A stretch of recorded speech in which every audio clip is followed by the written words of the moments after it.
Good evening, everyone. Hope you're having a wonderful Monday afternoon, Monday evening. GCB here with your this week's episode of SCV Chat. Sorry, we've had some technical delays the past couple of weeks, but we are back and happy to be back. Moose is sitting behind the scenes for a little bit, but his best girl, his dog, Allie, just had a litter of puppies. So if y'all are wanting a dog, contact Moose and he'll sell you a dog. But before we get started, the views and opinions expressed in this program are not necessarily those of the SCV, its GEC, nor any division, brigades, camps, or other subsidiaries, strictly those of us who are expressing them. And good evening to everybody in the chat. We've got a pretty interesting episode lined up. Of course, we're here with Dr. Sandy Mitcham, who glad to have Dr. Mitcham on, and it's going to be a little bit of a long episode, so we're going to jump into it here in a second. But as everybody's rolling in, just as a little bit of a reminder for everybody, look around the Confederation. We'll be back this Thursday. Moose doesn't know this yet, but I will be on there as well with him this Thursday because there's a lot of news and upcoming events that we have to share about. So tune in 7 o'clock Confederate Standard Time for that on Thursday. But anyway, so Dr. Mitcham, of course, last year he was it last year or the year before that your Encyclopedia of Confederate Generals came out? That was last year, I believe.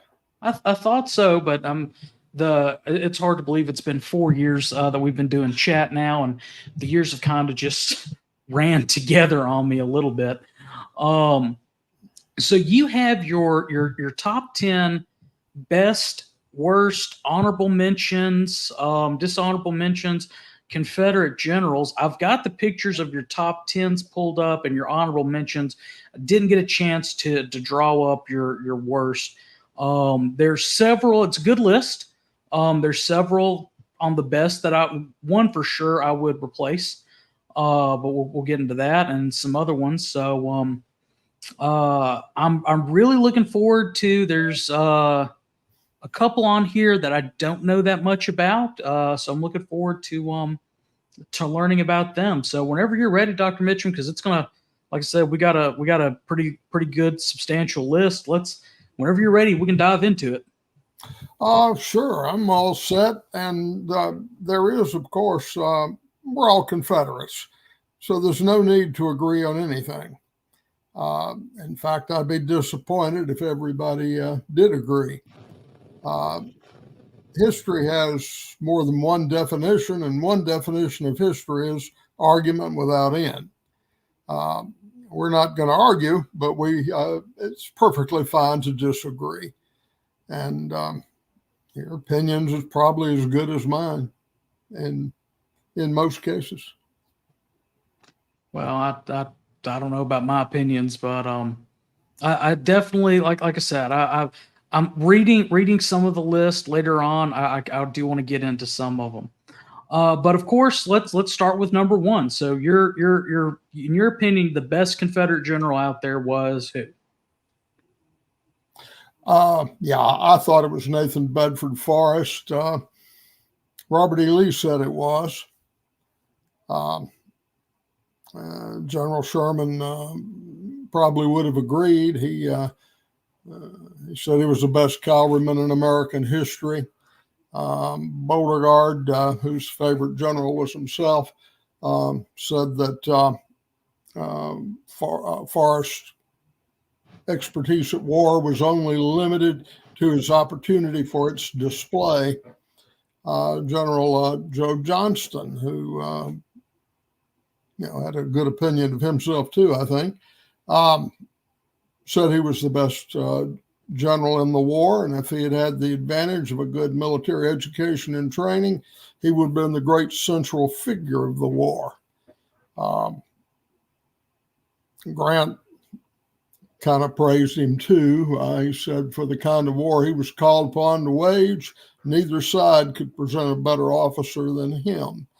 So a lot of people would have rated Forrest number one. Now, full disclosure, I did write a book on Nathan Bedford Forrest called Bust Hell Wide Open. Some of your viewers probably have read it. Now, I lived with a guy for 2 years, in Yeah. a so Yeah. I do have some sympathy for him. They had some faults. His temper was the main one. But I have to say, first grade dropout, rose from private to lieutenant general in 4 years, and personally killed 30 Yankees in one-on-one combat. Nobody can match that. Wade Hampton comes closest, I think. And Hampton was also a great general. He, Forrest, and Richard Taylor were the only 3 non-West Pointers in the Confederate Army to rise to the rank of lieutenant general. And they're all 3 on my list, I believe. They are. And one of my favorite things Shelby Foote ever said, he had half of his opinion right.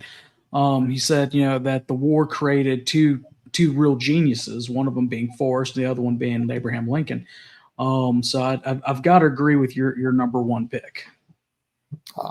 Actually, 1, 2, and 3 are fairly interchangeable. If somebody asserted that Robert E. Lee was the greatest general, I wouldn't be inclined to argue.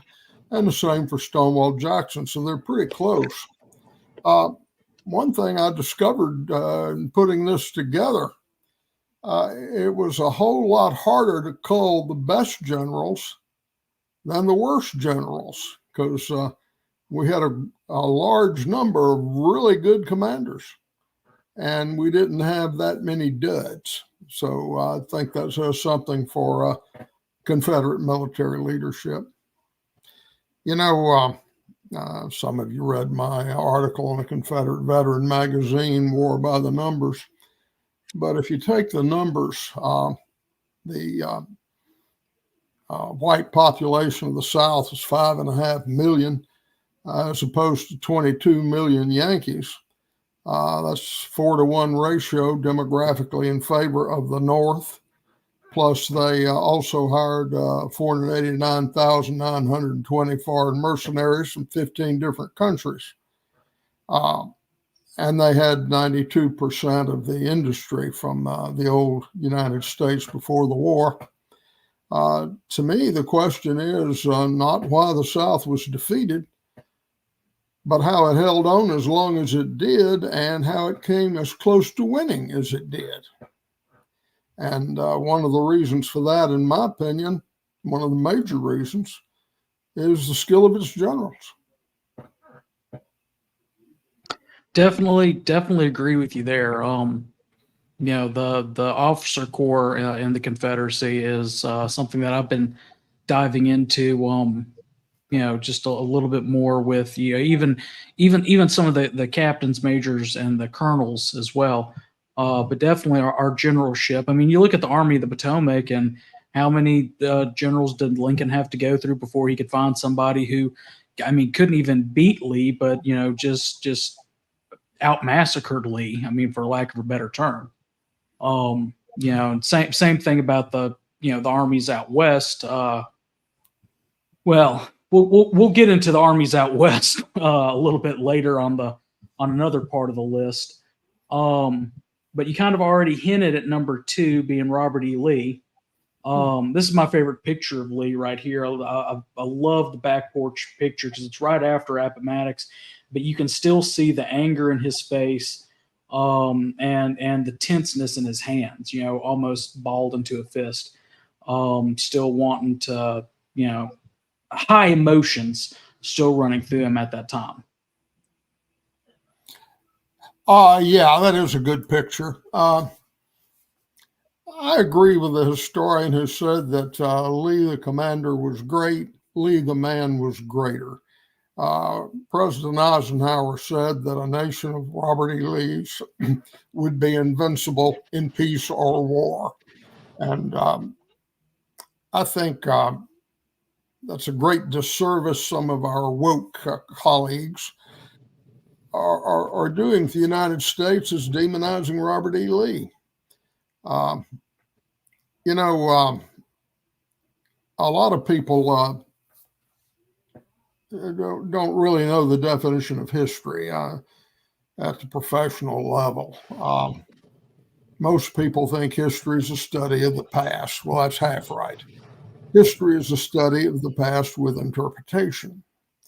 Now, if you don't believe that, next time you're in Mexico, pick up a junior high school textbook.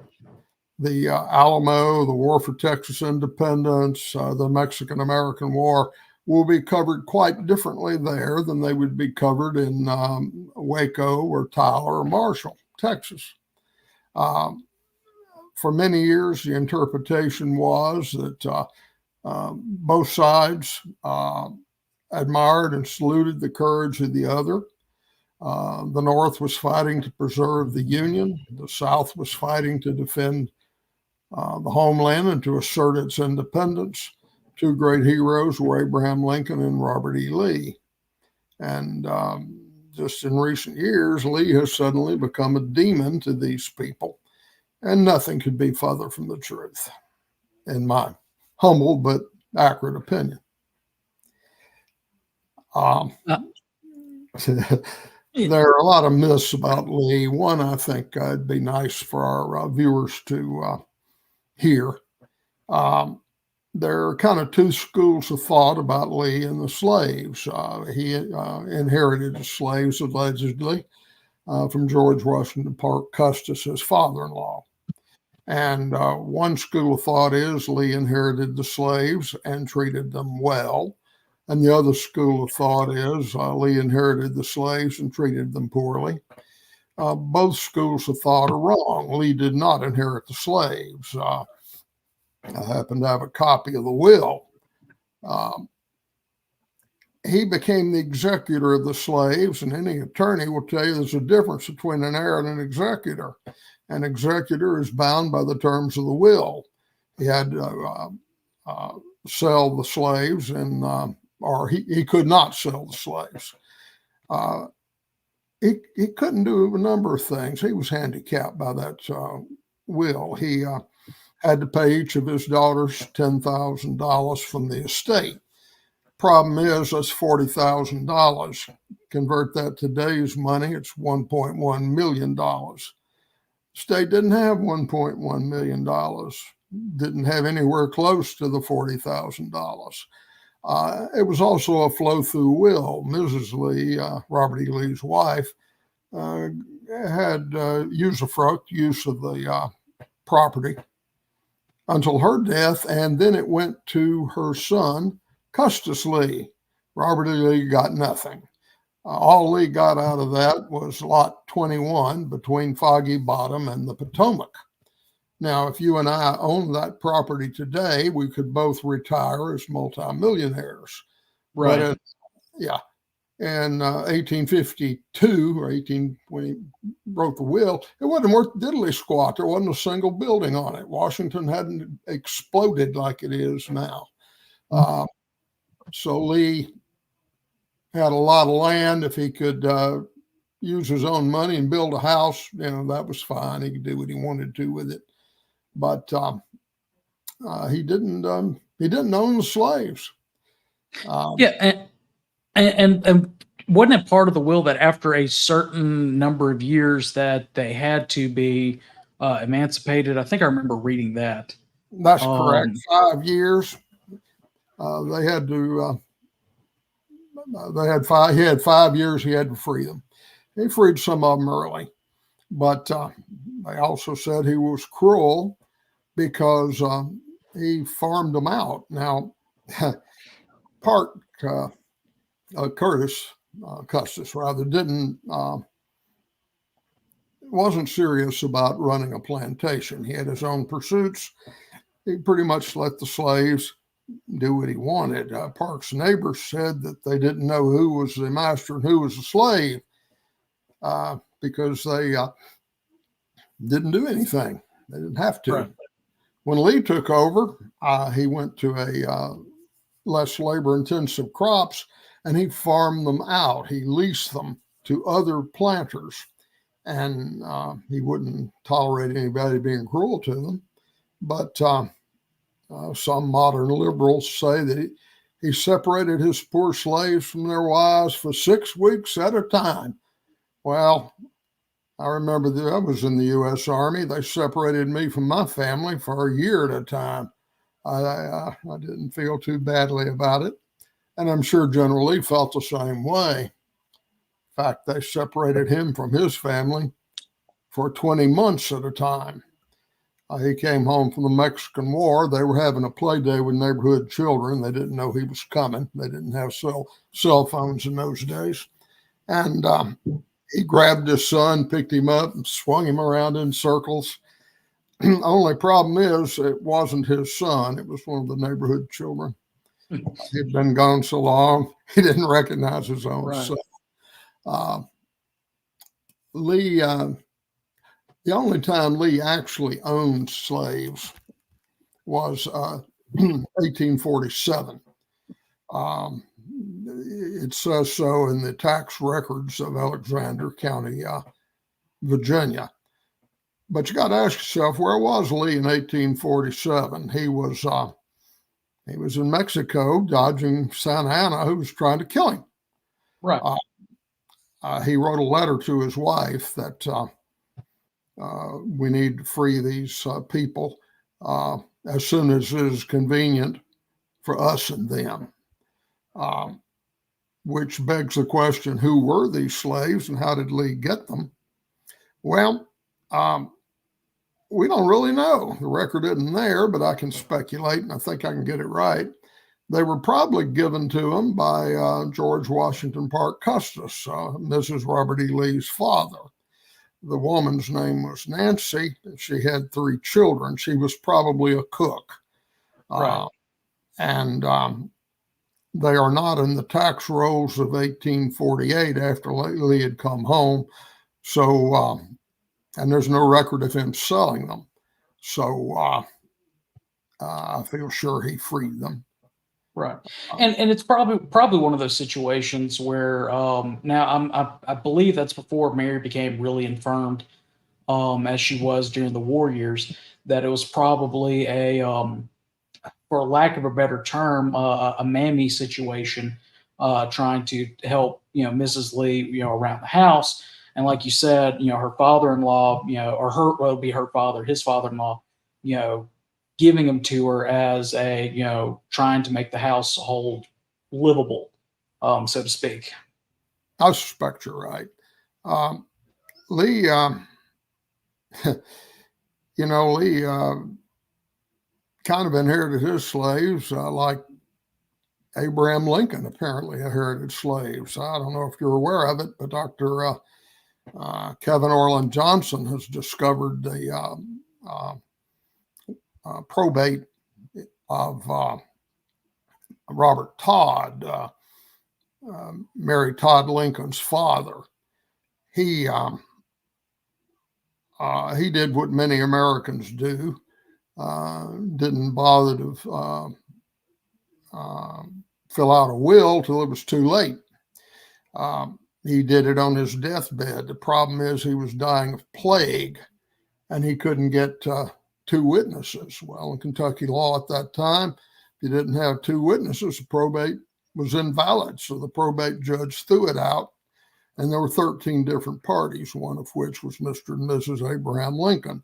And he said that tentatively, you can, it'll be share and share alike.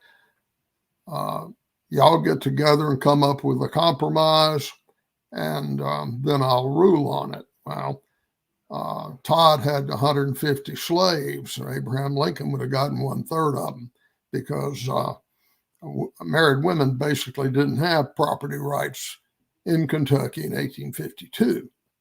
And we can't fault Lincoln for being a slave owner under those circumstances.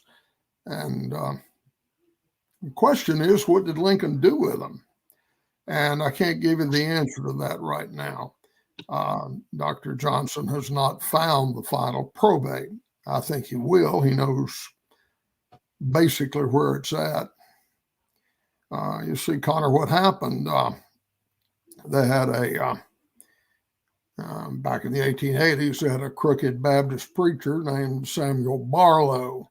He was an extremely prolific writer. He was a great preacher, and he was also good at putting his hand in the collection plate and seducing vulnerable Christian ladies. He went to You don't say. You don't say. Yeah, and all of them got rid of him, and so until finally word got around to the Baptist community, you can't hire this guy. You're just asking for trouble. Well, he had to make a living, so what he did is he started writing books about Abraham Lincoln and perpetuating the Lincoln myth. And according to Barlow, Lincoln was just one step behind Jesus Christ. And then sometimes it was a very small step indeed. And Barlow died, and he gave his papers to a university. And it was enough, they said, to fill 5 railroad cars. Huge. And it's totally unindexed. And Barlow approached his research like he approached just churches. He'd go in. They didn't have metal detectors in those days or anything. And if he found a Lincoln document, he'd wait till the clerks had their head turned. He'd stick it in his pants, walk out with it. And I think that's where the final probate is. And he didn't throw anything away. So it's in that mess. And Dr. Johnson has devoted himself to sorting through it. And I think one day we'll find what happened.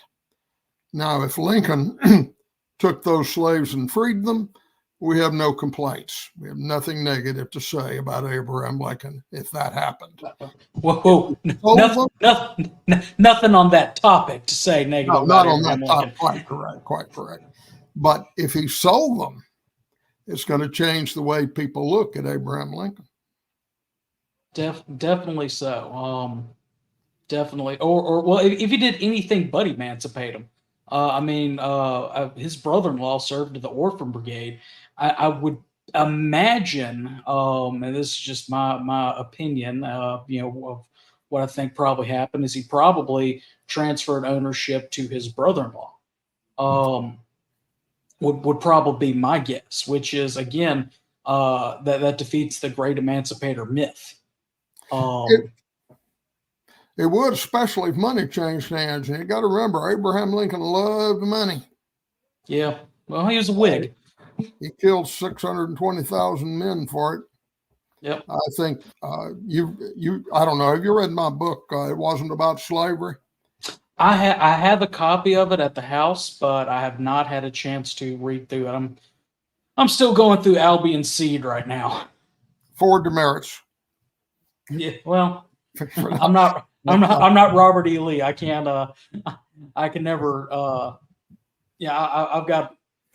I'd have enough demerits by now to be kicked out of West Point. 4 more won't matter. Okay. Yeah. But no, I took the position in that book that the war wasn't about slavery; it was about money. Oh yeah. Some of my liberal friends, of which I have few, say it was too about slavery. So I said, okay, you say it's about slavery. I say it's about money. Then I asked them, what was slavery about? And they hem and haw, and I said, it was about money. And it was. And sometimes the light bulb actually goes off in their eyes. I realize it was. I mean, the budget was $80 million for the federal government. 70 million of it came from tariffs.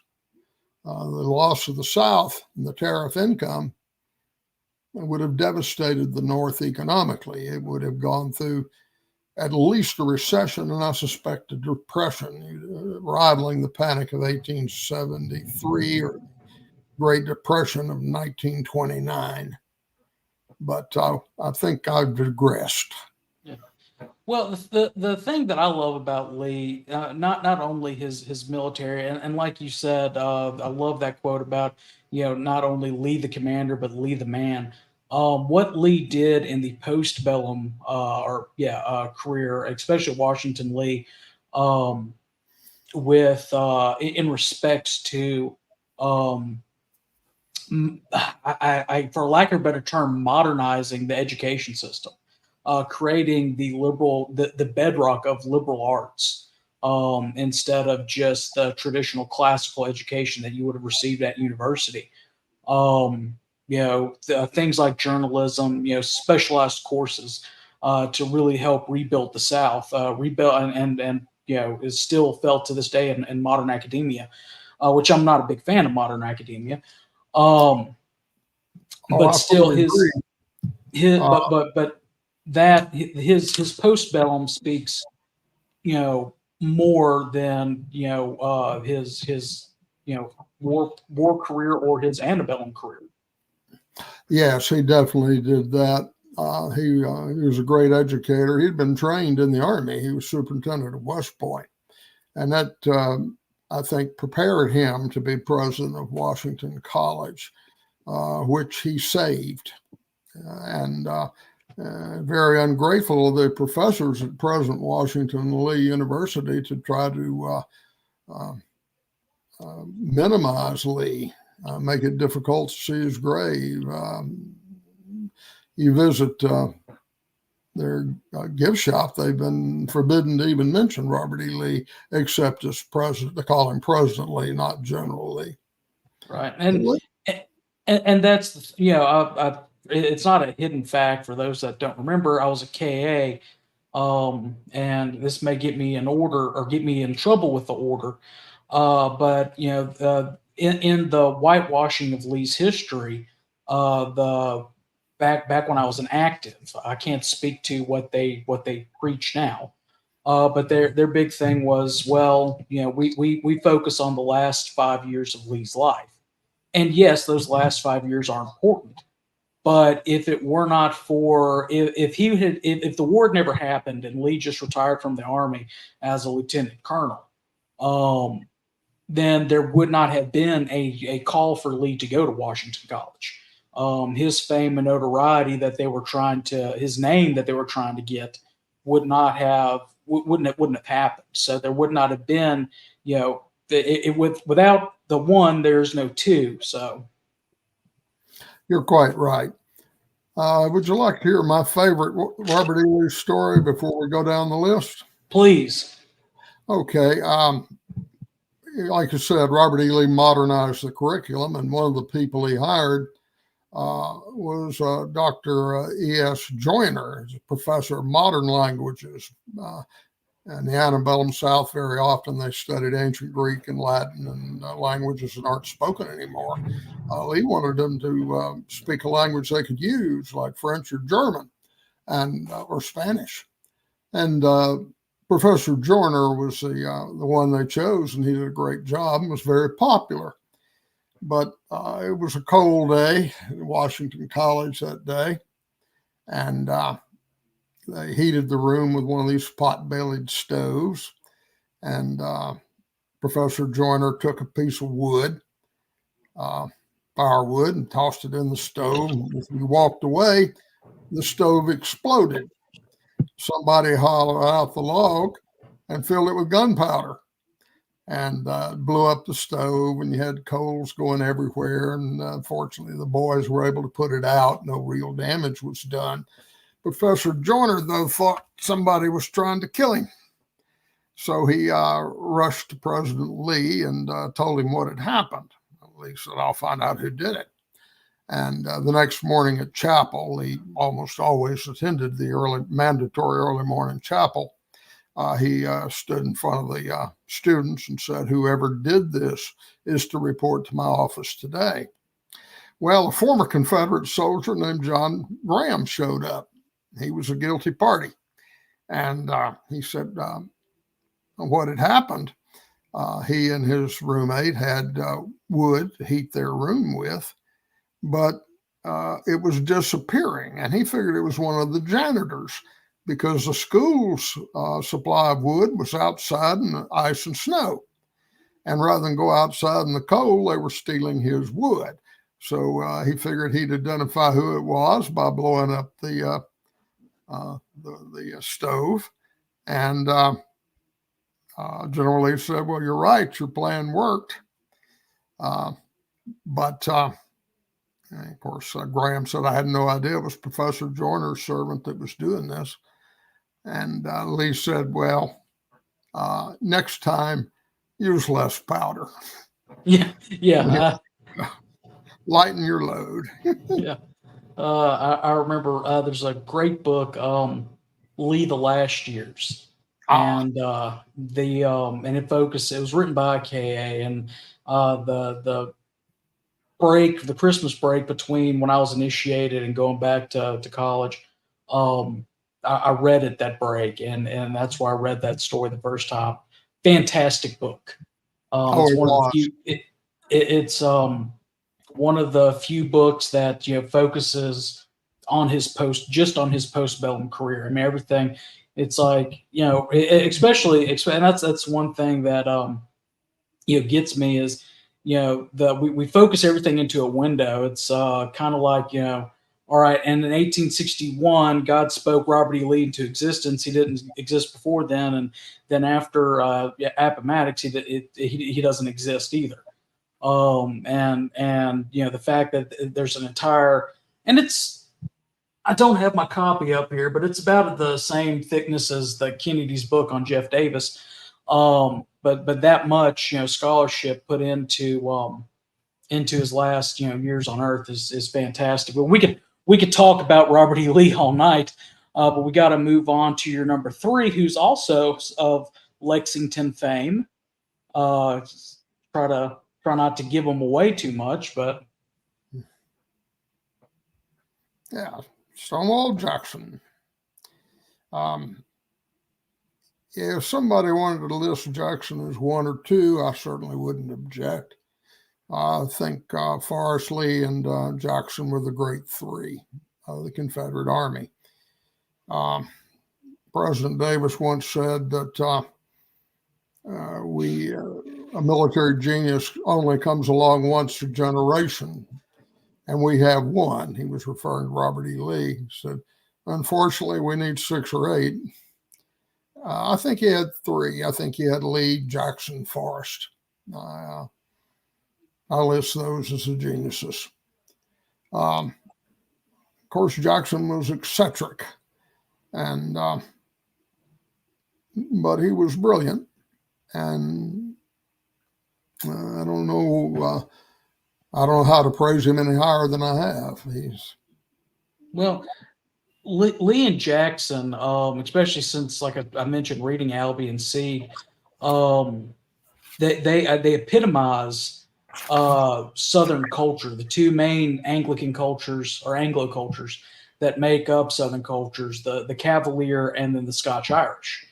Cavalier obviously being Lee and Lee's family of Old Virginia, and then Jackson being of primarily Scottish ancestry, especially those Ulster Scots moving over. Jackson has been. I have 3 books up here on Jackson. I should have a 4th, but Harrison actually stole it from me and refuses to give it back. And he deserves 10 demerits for it because I read it once. It was it's the Great Partnership, which is a study of Lee and Jackson. And I want that book back, Harrison, because there was some good information in there.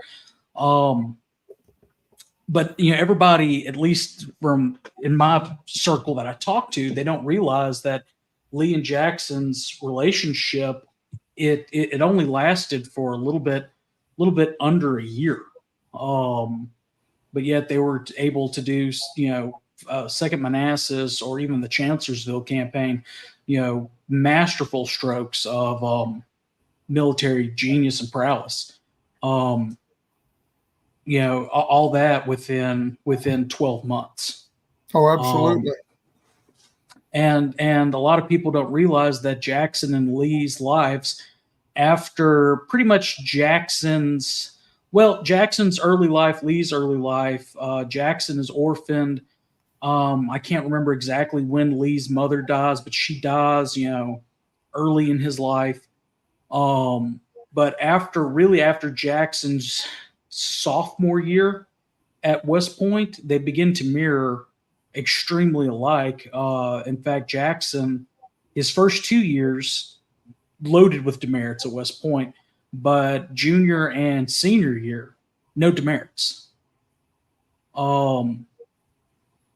Which is, Lee doing it all 4 years, and then of course Lee being breveted with Mexican War, Jackson breveted to a major in the Mexican War. Lee being an engineer by trade, Jackson being an artillerist by trade, didn't quite make it to an engineer, but probably would have if he had an extra year. Artillerists still having to know the trigonometry and geometry and the higher sciences, in order to do that. And then, of course, both being essentially anti-secessionists, but loyalists to Virginia. It's just. Yeah, there's a lot of parallels and also some differences. I always looked upon Lee as a New Testament kind of guy, and Jackson an Old Testament kind of guy.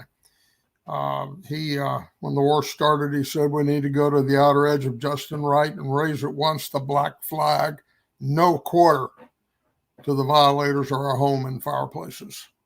And not taking prisoners was a little bit too rich for the Confederate Congress. And it kind of shocked me the first time I read it when I was a young student. But looking back, that might have worked. That might have brought the North to their senses. Yeah. And we might have established our independence. I think more likely than not. But I don't know. What do you think about that, Connor?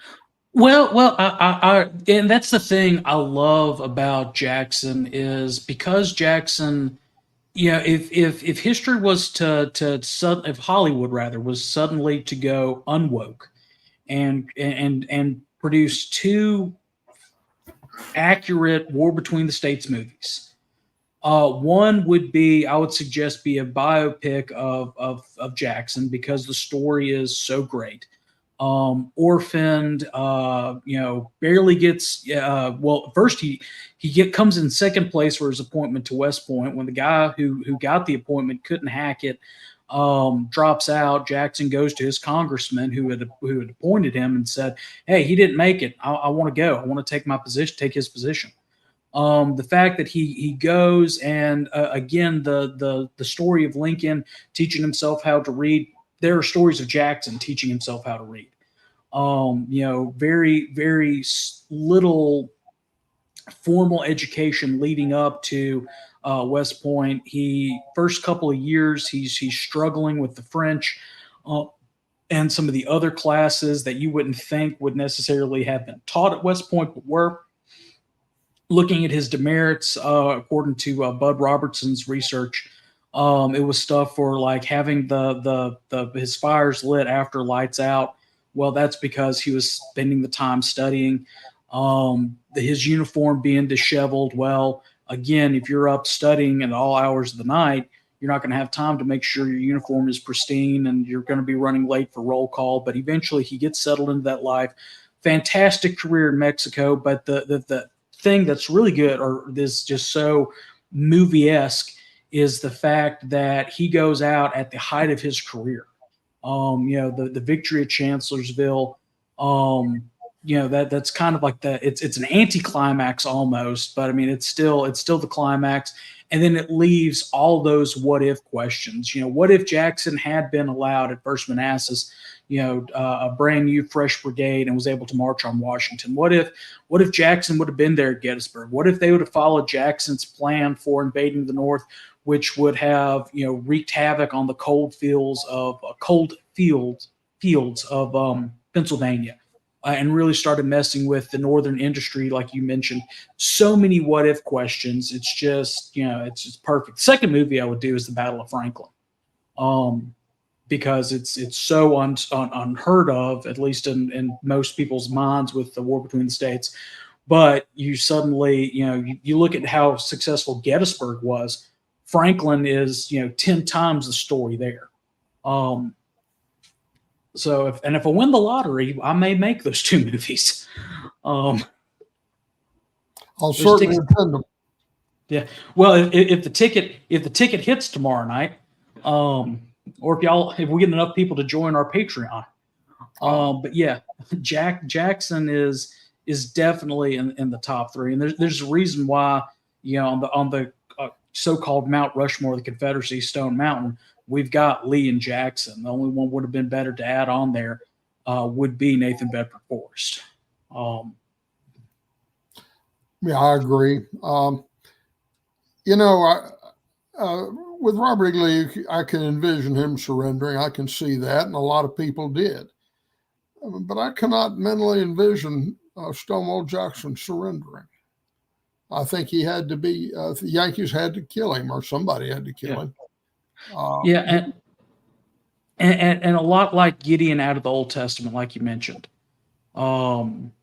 Almost, which I know Gideon gets drunk and, later, in Judges, but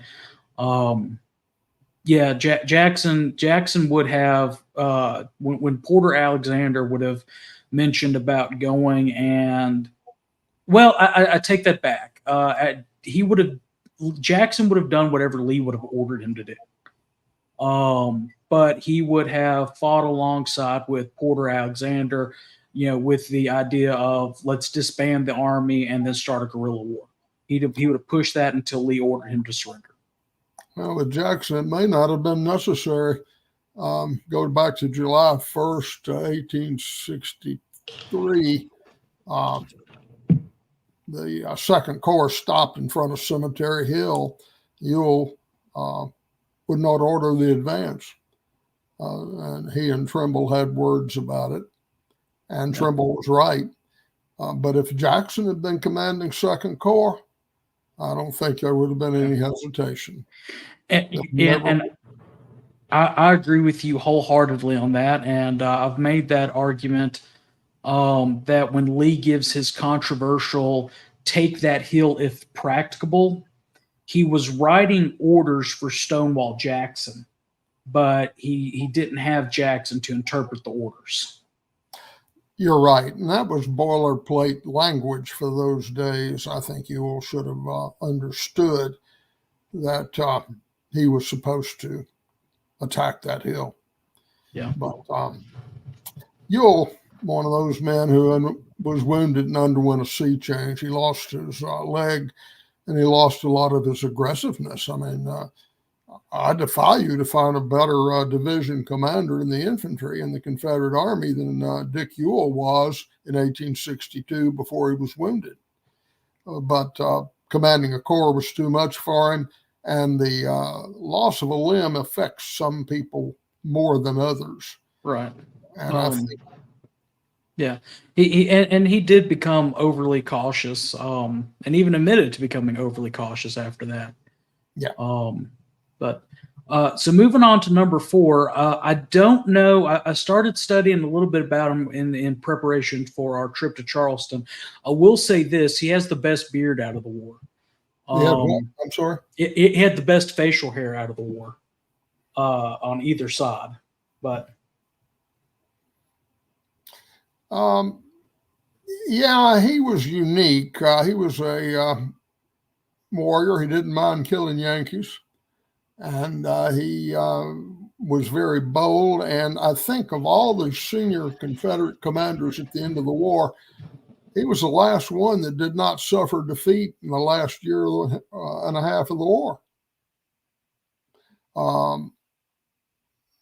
Everything he tried seemed to work. And I put him down there for that reason. Well, his Wade Hampton's Beef Raid is another, and history actually made somewhat of a movie about it. Alvarez Kelly, back, I think that was in the 70s, 60s, 70s. I can't remember the exact year. But he's definitely one of those. He's somebody I need to study more because the Cavalry Command, and I guess that's probably one reason why how do you feel the boots of Jeb Stuart? Um, and that's the hard for anybody to be able to do. But Lee certainly thought enough of him to appoint him commander of the cavalry for the A and V. Yeah, over his own nephew. Yeah. Who wasn't a bad commander, but I think Hampton was better. I haven't studied Hampton in years, but he was started out at age 43, richest man in South Carolina. He didn't have to go to war, but he did. He got wounded at First Manassas. He's hit in the head with a bullet. Fortunately, it was spent, but it still knocked him out. And ended up an infantry brigade commander, but they recognized his talent. So they transferred him to the cavalry, commanding a division under Jeb Stuart. And he launched raid after successful raid. He was, except for arguably Forrest, he was the most successful of the Confederate cavalry commanders. And that's what Sherman feared, was the Confederate cavalry. He said, I can defeat their infantry, but their cavalry. And he wrote 2 letters of reprimand to the commander of the Army of the Ohio, saying, our cavalry must do better. Said we should be able to travel 10 miles for every 100 they travel.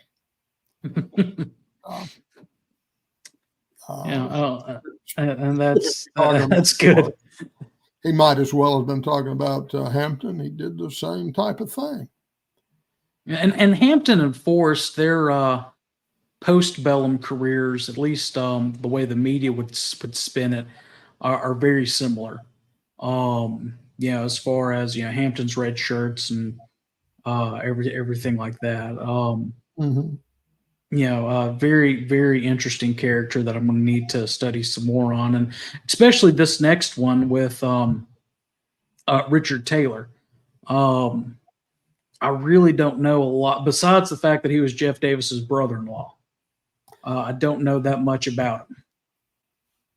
Well, Shotwell Publishing offers a brilliant book entitled Confederate Patton. I don't remember who the author was. I do. All right. Taylor was a unique person. He, some people like to say, oh, I don't care what people think, but they really do. Richard Taylor really didn't. He was totally indifferent to anyone else's opinion. He had his own ideas, and if he wouldn't force them on you. But if you asked what his opinion was, he would tell you. And if you didn't like it, he'd say, well, you shouldn't have asked. He was a genius, and he knew it. And he felt like a man in his position should run for the Louisiana legislature, for example. And he did. He wouldn't grant any interviews. He never left his porch.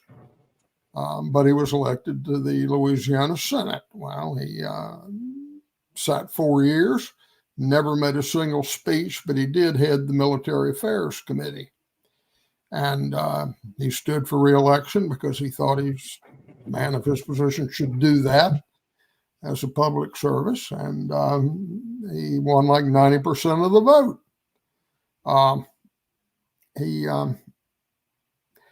He launched what I would argue, and this is very arguable, but it was the most brilliant campaign of the war, his Red River campaign. The Yankees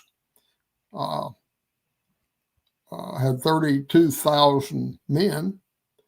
Taylor had 8,800 men. He tore them limb from limb, routed them, surrounded them twice, chased them 200 miles all the way across Louisiana. And they never invaded Western Louisiana again. It was pure genius. He was And everybody seemed to think so. Of course, Richard Taylor was more like George S. Patton than anybody else in American history. The Union Army was commanded by Nathaniel Banks, who was a former Speaker of the U.S. House of Representatives. Now, if you can imagine two armies fighting each other, one is led by General Patton and one is led by Nancy Pelosi, you have a pretty good handle on the Red River campaign. Anyway, so I wrote a book about him. I wish they had moved him up earlier. They put him in charge of Alabama and Mississippi there. And Sherman was driving on Atlanta. And he let Forrest go. He told him to cut Sherman's supply lines, but it was too late. It was a week before Atlanta fell. Yeah. So, but what would have happened if he'd gotten that command 3 months before? Yeah, no kidding. Yeah, well, Sherman had 135,000 men, 32,000 horses and mules, supplying them basically over one railroad. He had wagons, of course, but it wasn't nearly enough. He had to have that railroad. And in the only conversation Forrest and Sherman had, Sherman said that he was more worried about Forrest cutting that railroad than anything, and that he had nightmares about it. And Forrest replied, "Had they let me go earlier, I would have made your nightmares come true." There's one quote about Forrest. I can't remember, but it was like a pair of his boots were worth, 100 men of the saddle or something like that. I'm sure you know the one I'm talking about. I think that Sherman actually said that about Forrest. Now, your number 6, I've never even heard of, and I hope I got the right picture of him. You do. Okay. All right. So I don't even think I could pronounce the last name. Gorgas. Gorgas? Okay. Gorgas. He was from Pennsylvania, from very modest means. Educated himself, finished very high in his West Point class, and selected the ordnance as his specialty. He went into the ordnance branch, ran arsenals. Of course, he was an ordnance officer with Scott in Mexico, and was an undiluted genius in that area. He struggled as to whether he wanted to join the Confederacy or not. He had fallen in love with a girl from Alabama, married her. She gave him, I think, 6 children. Her name was Amelia Gale at that time. Her daddy was former Governor John Gale of Alabama.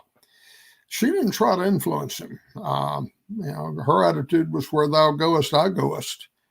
But I think she probably really wanted him to go with the South.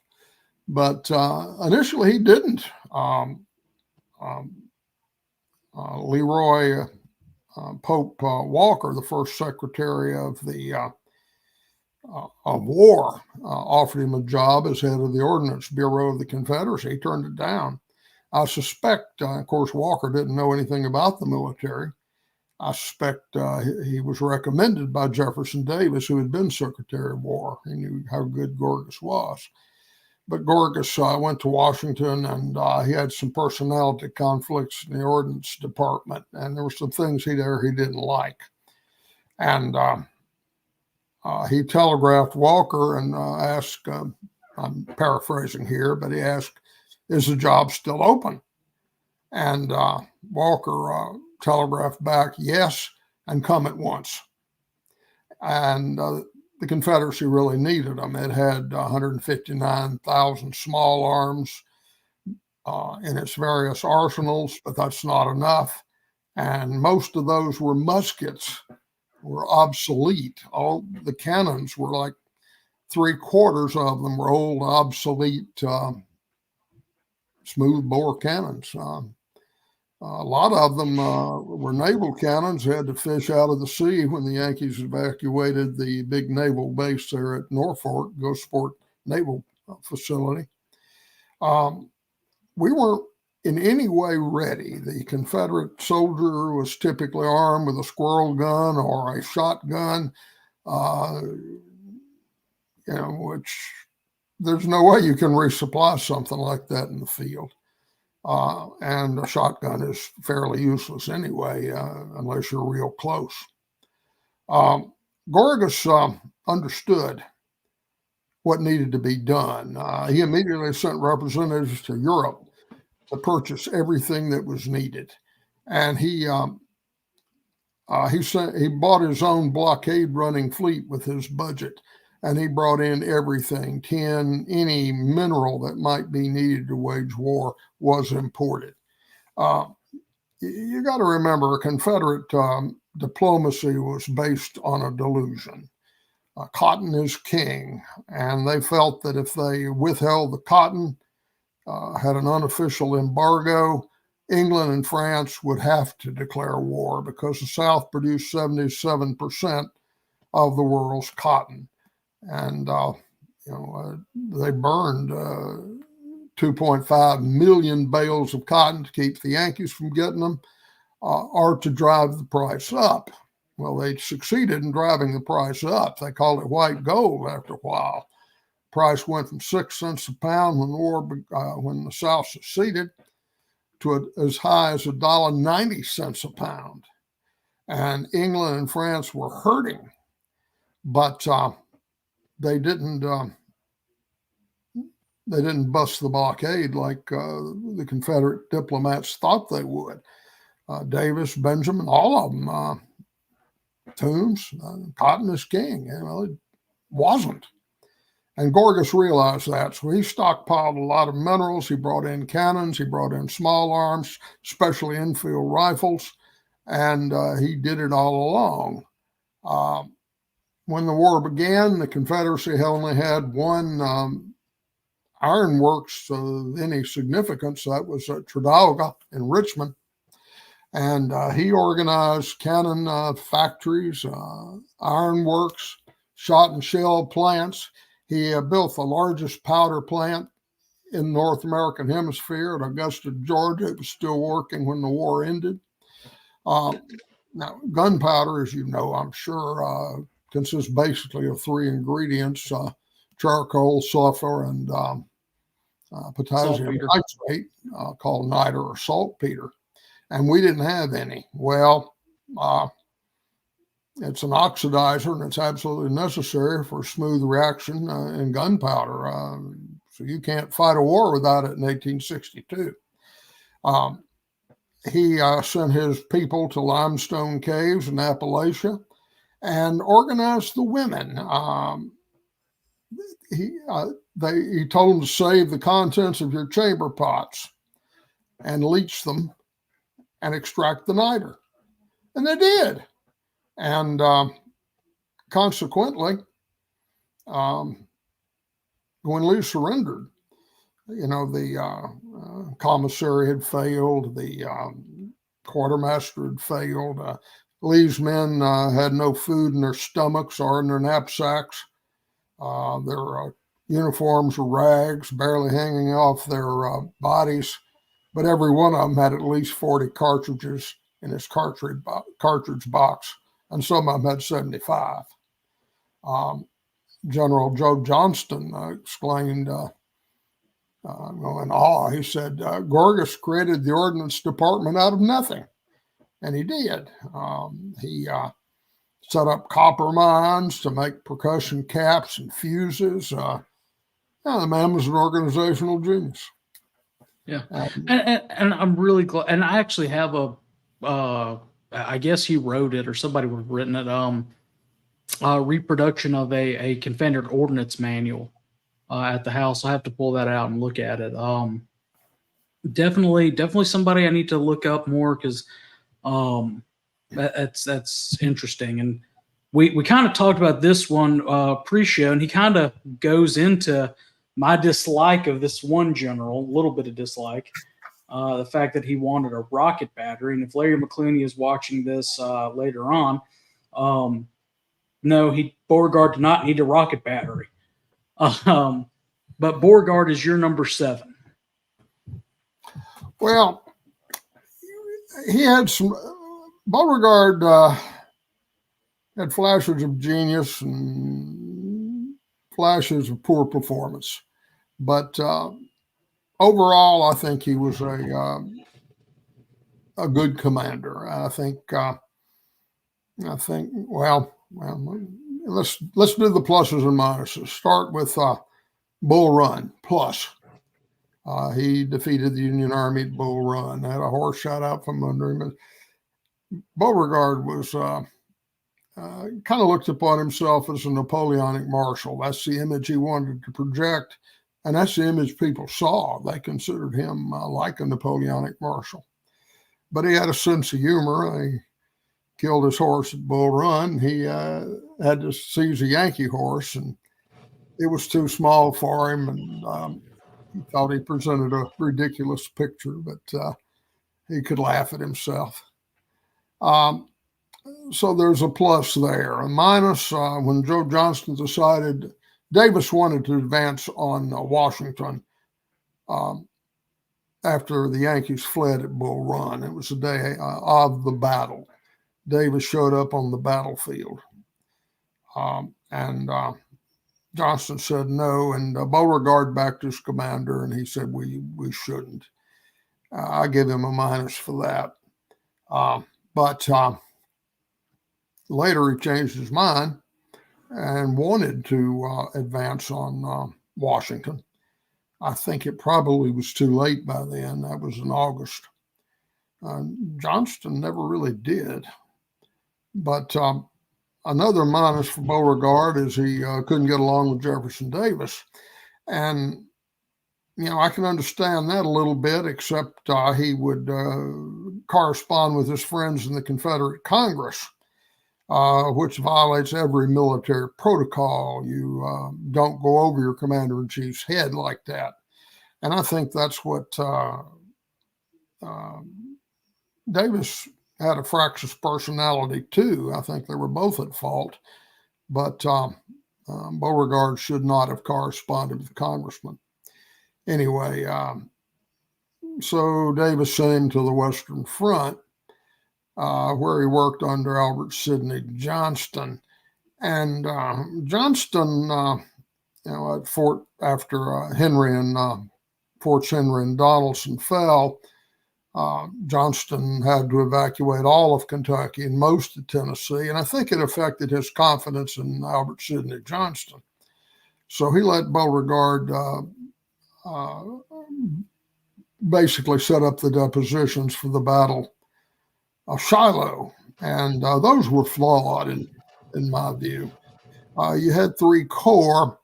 You should have put them side by side so that each corps commander had a mile that he was responsible for, which was tough enough in those days before radios and very rough terrain at Shiloh. Beauregard put them in 3 lines, 3 miles long, and it very much contributed to the confusion at Shiloh. You've probably heard the word that sometimes they resemble more 2 armed mobs fighting each other than 2 organized armies. And then at the end of the day, after Johnston had been killed, and I'm speaking with 20/20 hindsight here. Right. Grant lined up 54 guns, but this was his last line. If the Confederates had captured Pittsburgh Landing, which was about a quarter of a mile behind that line of cannon, a good portion of Grant's army would not have escaped. So he was waiting for Beauregard to charge. Beauregard didn't. So we don't know what would have happened. Right. But that's my point. We should know. He should have tried it. But he decided to wait till tomorrow. Well, you know the story. Buell arrived with his army, and Grant was reinforced with 20,000 men. and he outnumbered Beauregard about 2-1 in effective combat troops at that point. We started that battle with 40,000 men. We probably suffered 8,000 casualties, and the disorganization neutralized many others. So give him a minus for Shiloh. Then he retreated from Shiloh to Corinth. Brilliant. You got to give him a plus for that. He was outnumbered, pretty close to 3-1, approaching 3-1. It took the Yankees a month to cover 30 miles, and when he escaped, they came up with a completely empty sack. He had railroad trains moving in, and troops were cheering, and the Yankees were sure that he was being reinforced. Well, there was nothing in those railroad trains, and the troops were cheering because they were ordered to. They wanted the Yankees to hear it. He had campfires put out, and the only person at that campfire, not the units, it was men feeding the wood to the campfire. Give the Yankees impression that he had a lot more men than he did. Bugles were sounded in places. The only person there was the bugler. Yeah.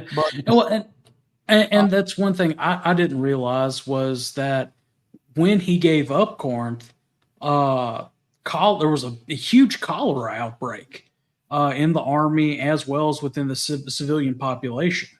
So, they got the railroad crossing, but, they then go into an area that's, rampant with water you can't drink. Well, Corinth was about 1,200 people in population. It wasn't ready to accommodate an army. And measles, we think of measles today as a childhood disease. But in 1861, it was a whole lot more serious than it is today. As a matter of fact, I think the closest we came to winning the Vietnam War occurred when we first went over in 1962. We gave measles to the North Vietnamese, and they had no way to deal with it. They'd never experienced it before, and it crippled their army. But we didn't take advantage of it. We rarely did in those days. But anyway, Corinth, he was involved in the planning of the Kentucky campaign, and the first part of the Kentucky campaign was brilliant. I know that Bragg later blew it in Kentucky, but where didn't he? Pardon? Where didn't Bragg blow it? Well, we can go over that in a little bit too. Was it 773 miles by rail? And Beauregard was involved in plotting that. So I give him a plus for that. And then, of course, he got sick. He'd been sick for a while. He had a throat infection. And he went on medical leave. Told the War Department, but he didn't bother to inform Jefferson Davis, who blew a gasket and fired him and replaced him with Braxton Bragg. And this may have influenced my pick because I think Beauregard would have done a much better job commanding the Army of Tennessee than did Braxton Bragg. You may disagree. I don't know. No, I agree. I'm not. Bragg definitely. I agree with you where Bragg is on the list. When we talk about him a little bit. Okay. But then they put Beauregard in charge at Charleston. And his use of torpedoes, positions there, defended what needed to be defended. He kept them at bay for a couple of years. So I give him a plus for that. They should have been able to take Charleston, but they couldn't. Right. And it was because of Braxton Bragg and his liberal use of torpedoes. And then he went up to Petersburg. He won the Bermuda 100 and the first and second battles of Petersburg. And I think those were his best battles. So I give him a plus for all of those, Bermuda 100, 1st Petersburg, 2nd Petersburg. He was outnumbered up to 3-1, always won. Yeah, and his troops were all old men and young boys. He didn't have the cream of the crop of like what was left of the Army of Northern Virginia. I mean, he had conscripts pretty much. You're right. You're right. I wrote a book entitled Voices from the Confederacy, and I go into some of the people who were there. One of them was an old banker, 60 years old, beloved by his family, beloved by everybody, apparently. And he went out with the old men and boys, and he never came home. His family was devastated. But anyway, that's 3 pluses. So we're up to 6 pluses. That's Well, the one big negative that at least in the post-war lost cause era that that those people want to say the first recording of history firsthand sources that really I think besides his pissing contest constantly with Jeff Davis is the fact that after the war he actually goes and becomes successful. Whereas you have other Confederate generals who are not exactly living destitute, but he becomes successful in civilian life after the war with the lottery, the railroad, things of that nature. And I think the Southern writers he broke the mold, so to speak, of what other prominent Confederates were doing at the time. I think that hurt him, at least in most people's studies in their minds. That's true. He was successful. Beauregard knew how to make money, and he didn't do it by becoming a scallywag. So I don't have any problem with him being financially successful. Joseph Anderson was also financially successful. I put him on one. I think I made honorable mention of him. But there weren't many. You're right. Yeah. Well, I mean, it's like Jeff Davis. He goes and moves to Beauvoir, writes the rise and fall of the Confederate government as well as his memoirs. But just slinks back into almost like a hermit state. Jubal Early, goes and starts writing and speaking and stuff as well after the war. The only other, in my mind, Confederate that you could look at and kind of go major name that goes to some success after the war is Longstreet. And as you mentioned, Longstreet's kind of turns scallywag, so to speak. Well, that's a whole different cat. Jubal Early was involved in the Louisiana lottery too. He made money. And Nathan Bedford Forrest did up until the Panic of 1873. He lost everything then. But that was true of several.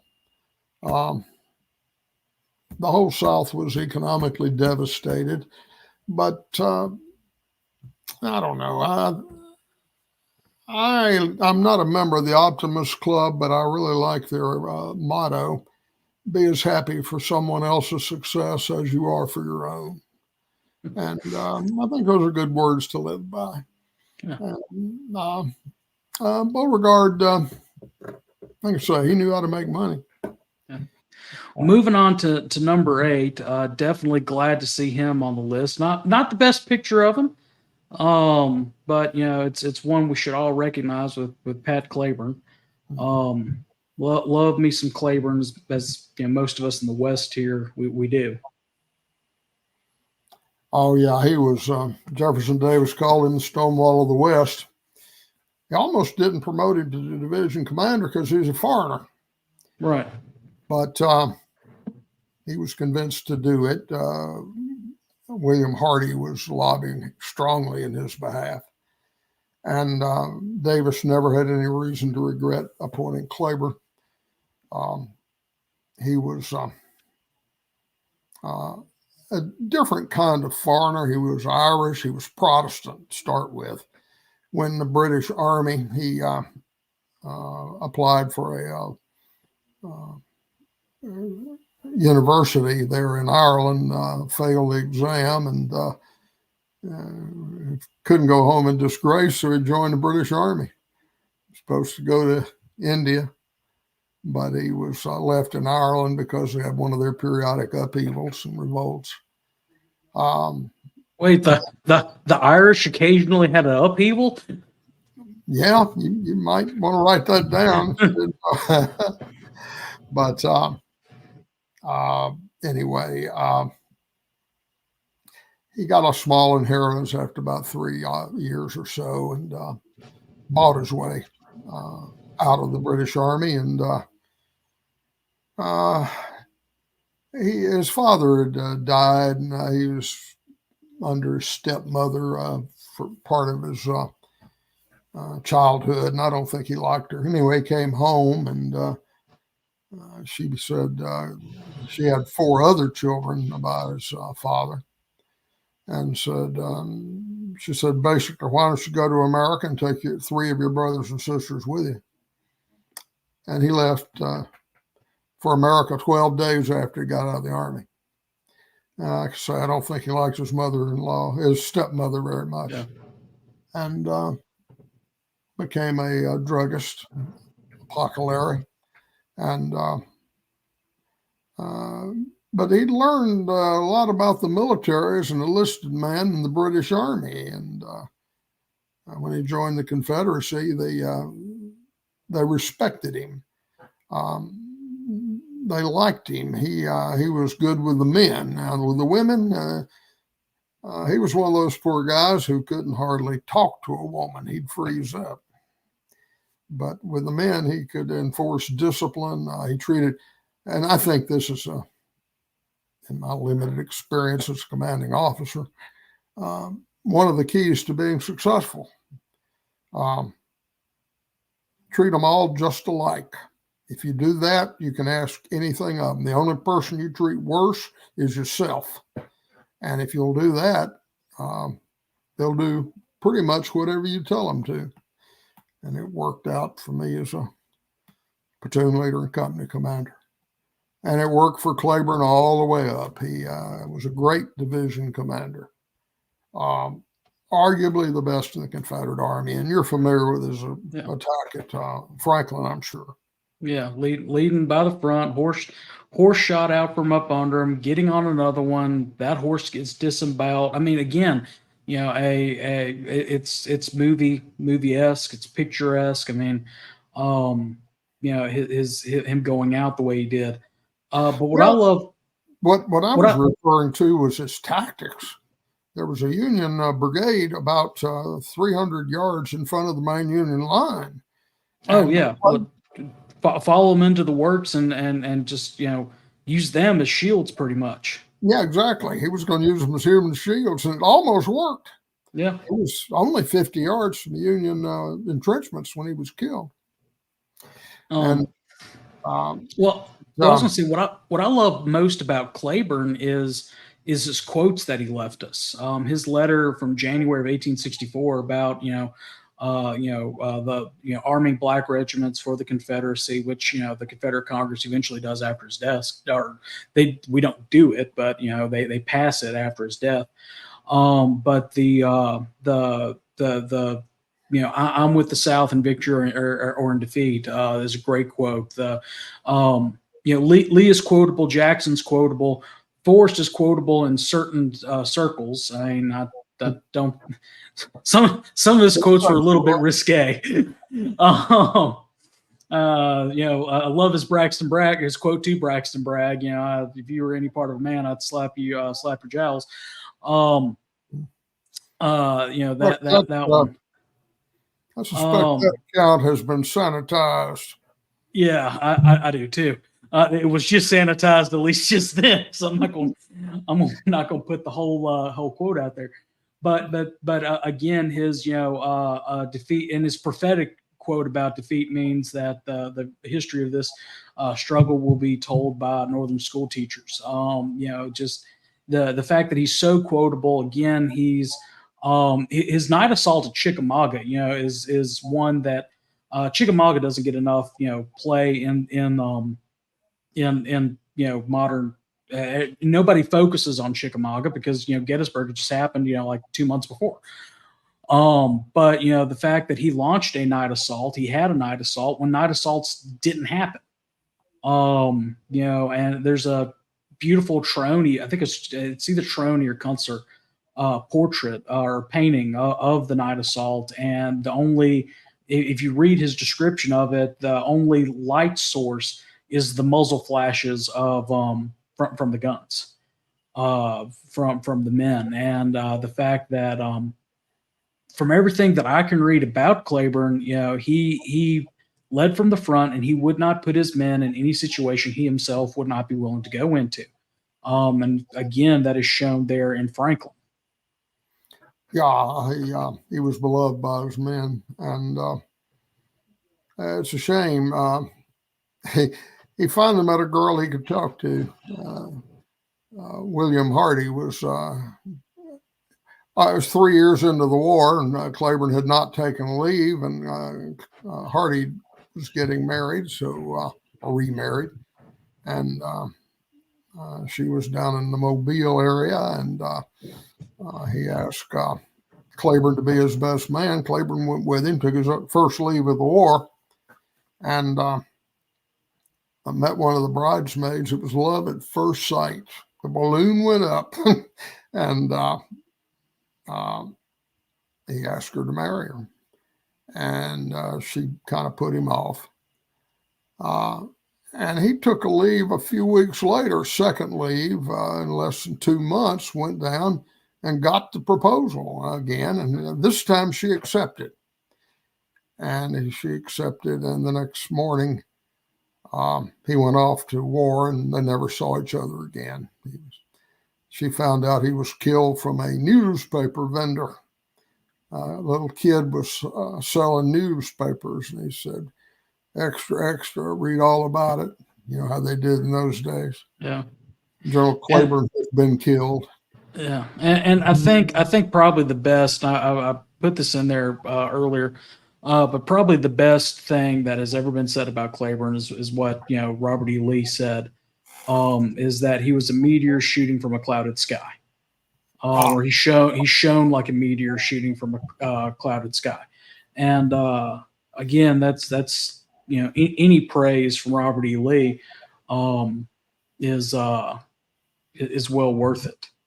So moving on to number 9, is one who I've started digging into because of my Barksdale, the episode we did on Barksdale back in July, that I'm trying to turn into an actual talk to go to camps and stuff when I'm not performing weddings or working. Is E.P. Alexander.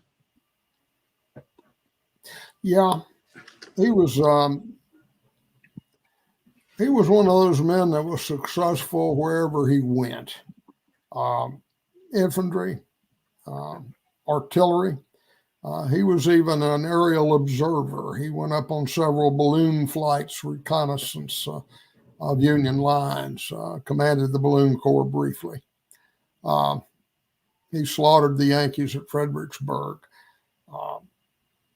At Gettysburg, his artillery was aimed too high, and a lot of the fuses didn't work. Of course, you can't blame him for that. Oh, that's third day.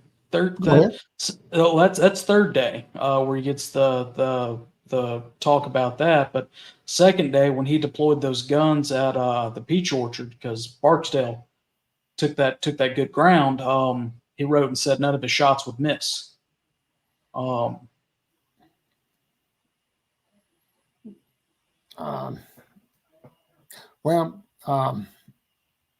Alexander was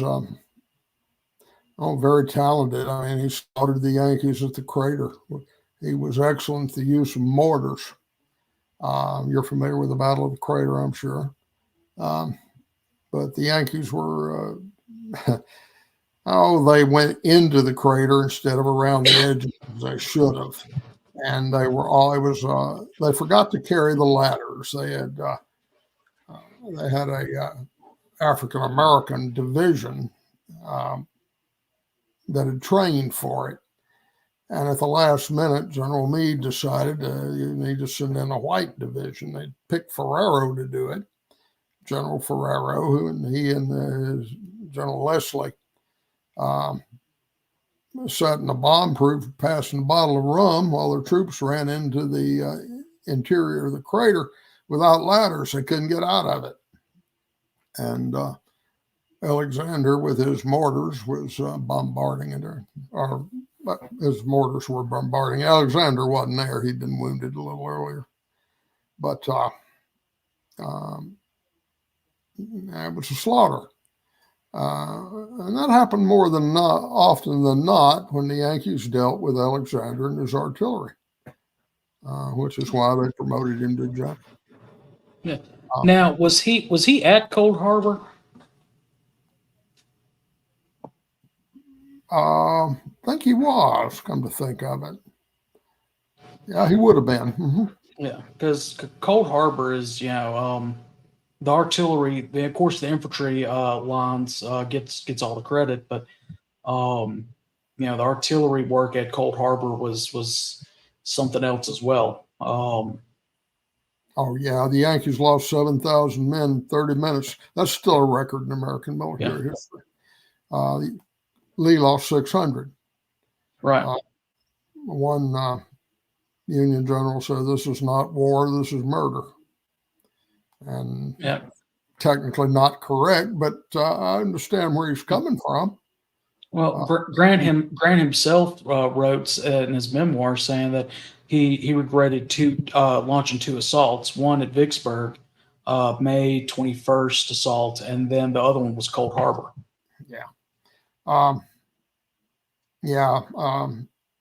It was a mess. But Alexander was a major contributing factor as a captain in the Battle of First Manassas. It was the first he used the wigwag system of signal flags, and he warned Nathan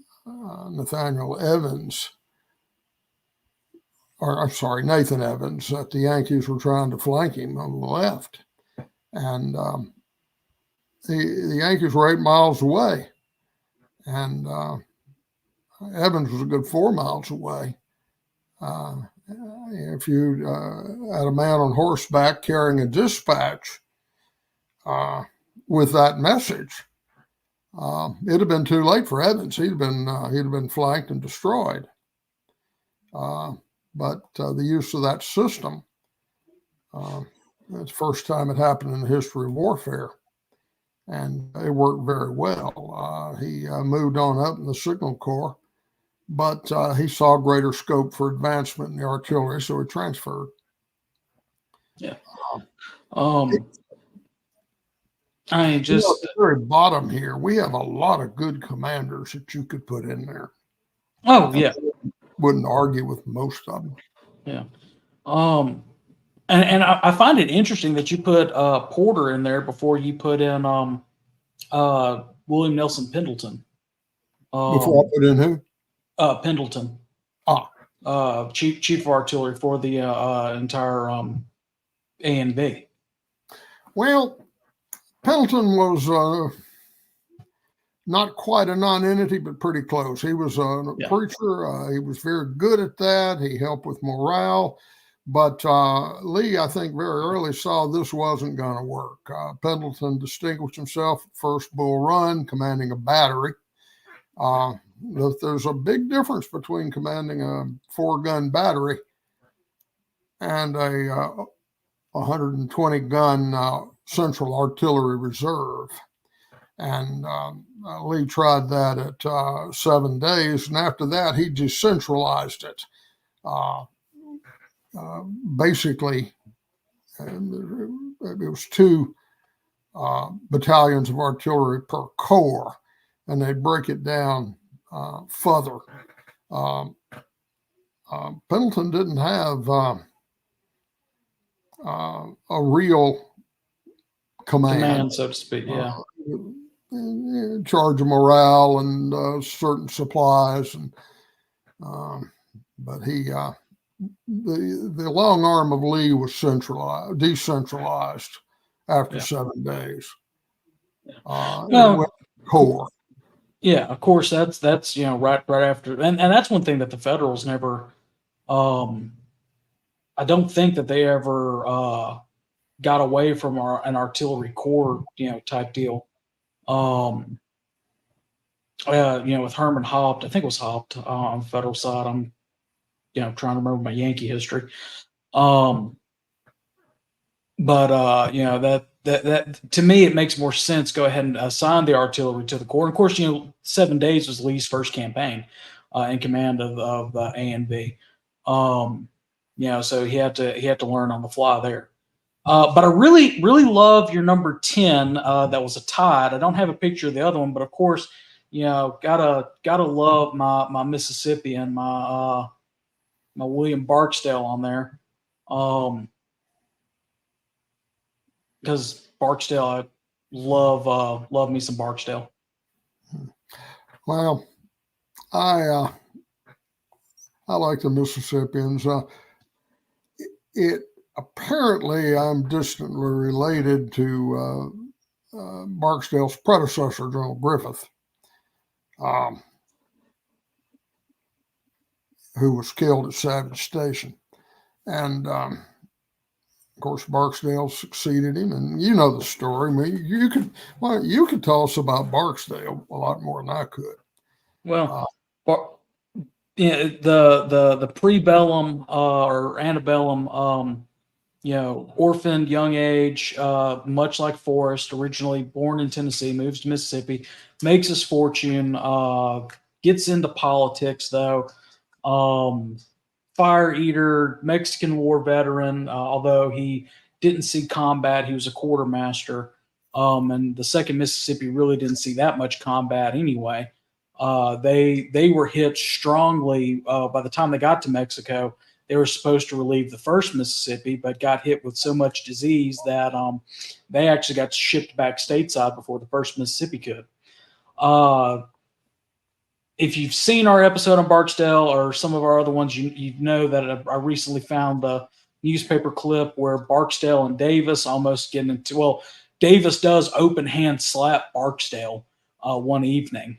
And I don't know if it was necessarily in Jackson or DC. I know the account was printed in a Jackson newspaper. But it would have been about the same time that they were both Barksdale being in the House of Representatives, Jeff Davis being in the Senate.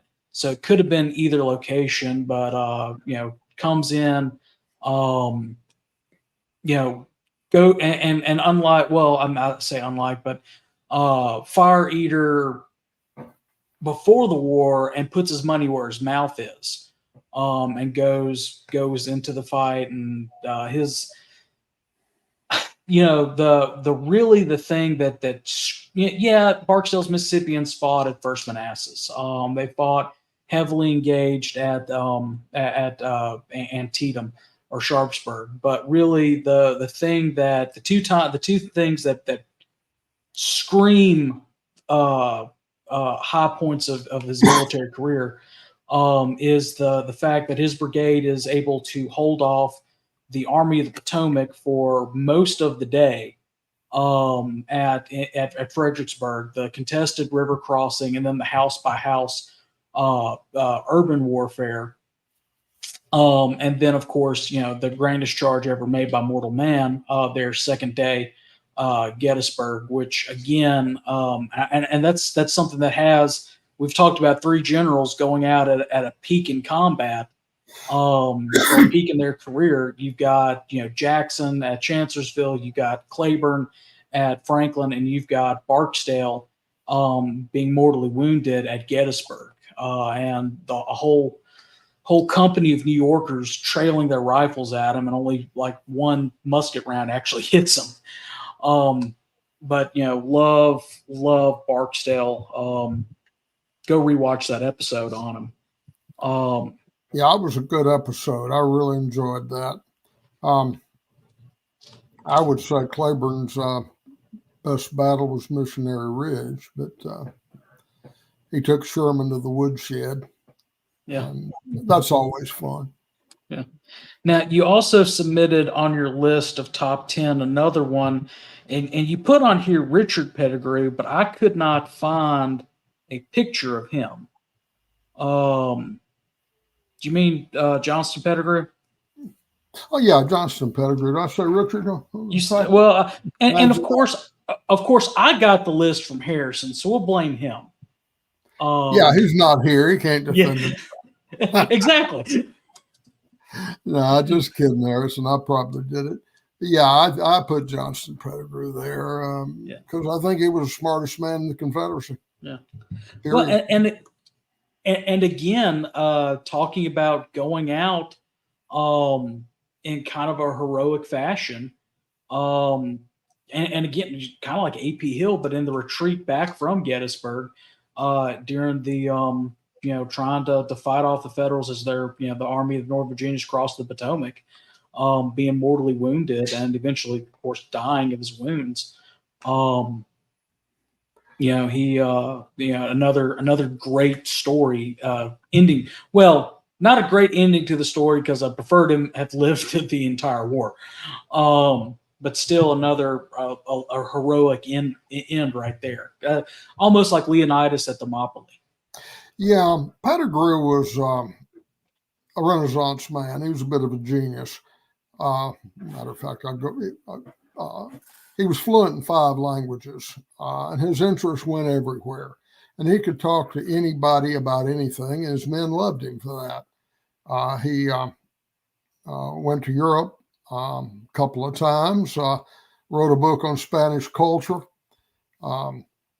applied for the Prussian general staff. They wouldn't let him in, but he recognized early on that there was something special in the Kriegsakademie, and he got admitted to the University of North Carolina when he was 15 years old, graduated to the top of his class, also excelled in boxing and fencing, made a valedictory speech at the age of 19. The speech was attended by President Polk and the Commodore Maury, who is known as the father of oceanography. And while he was still on the stage, he hadn't even left the podium, they approached him and offered him a professorship at the Naval Observatory. He took a 1-year appointment. But it's hard to find somebody with many diverse interests and an acknowledged genius as Pettigrew. And Jefferson Davis called him in and offered him a brigadier generalship. He'd been elected colonel in one of the South Carolina regiments. Pettigrew wouldn't accept it because he said he didn't think he should be a general without seeing combat. And Davis said, well, it's not you that's doing it, it's me. And he steadfastly refused to accept it. And Davis smiled and said, I wish, of course, he was inundated early on by people seeking jobs for which they were not qualified. And he had already told Pettigrew that he was convinced he was qualified. But Pettigrew wouldn't accept it. And Davis said, I wish everybody in the South could have heard this conversation. And he went to Fredericksburg, where his regiment was. And his commander there was Theophilus Holmes, Hunter Holmes. And Holmes told him, you're wrong. You have no right to turn down the promotion. Your country needs you. Your president thinks you're qualified. You must accept it. And Pettigrew didn't want to, but he did. And amassed a distinguished record. I will say this, it's harder for an infantry officer to distinguish himself, especially in those days, than it is for a cavalry officer. And but Pettigrew did, and led a division in Pickett's charge, and his was the center division.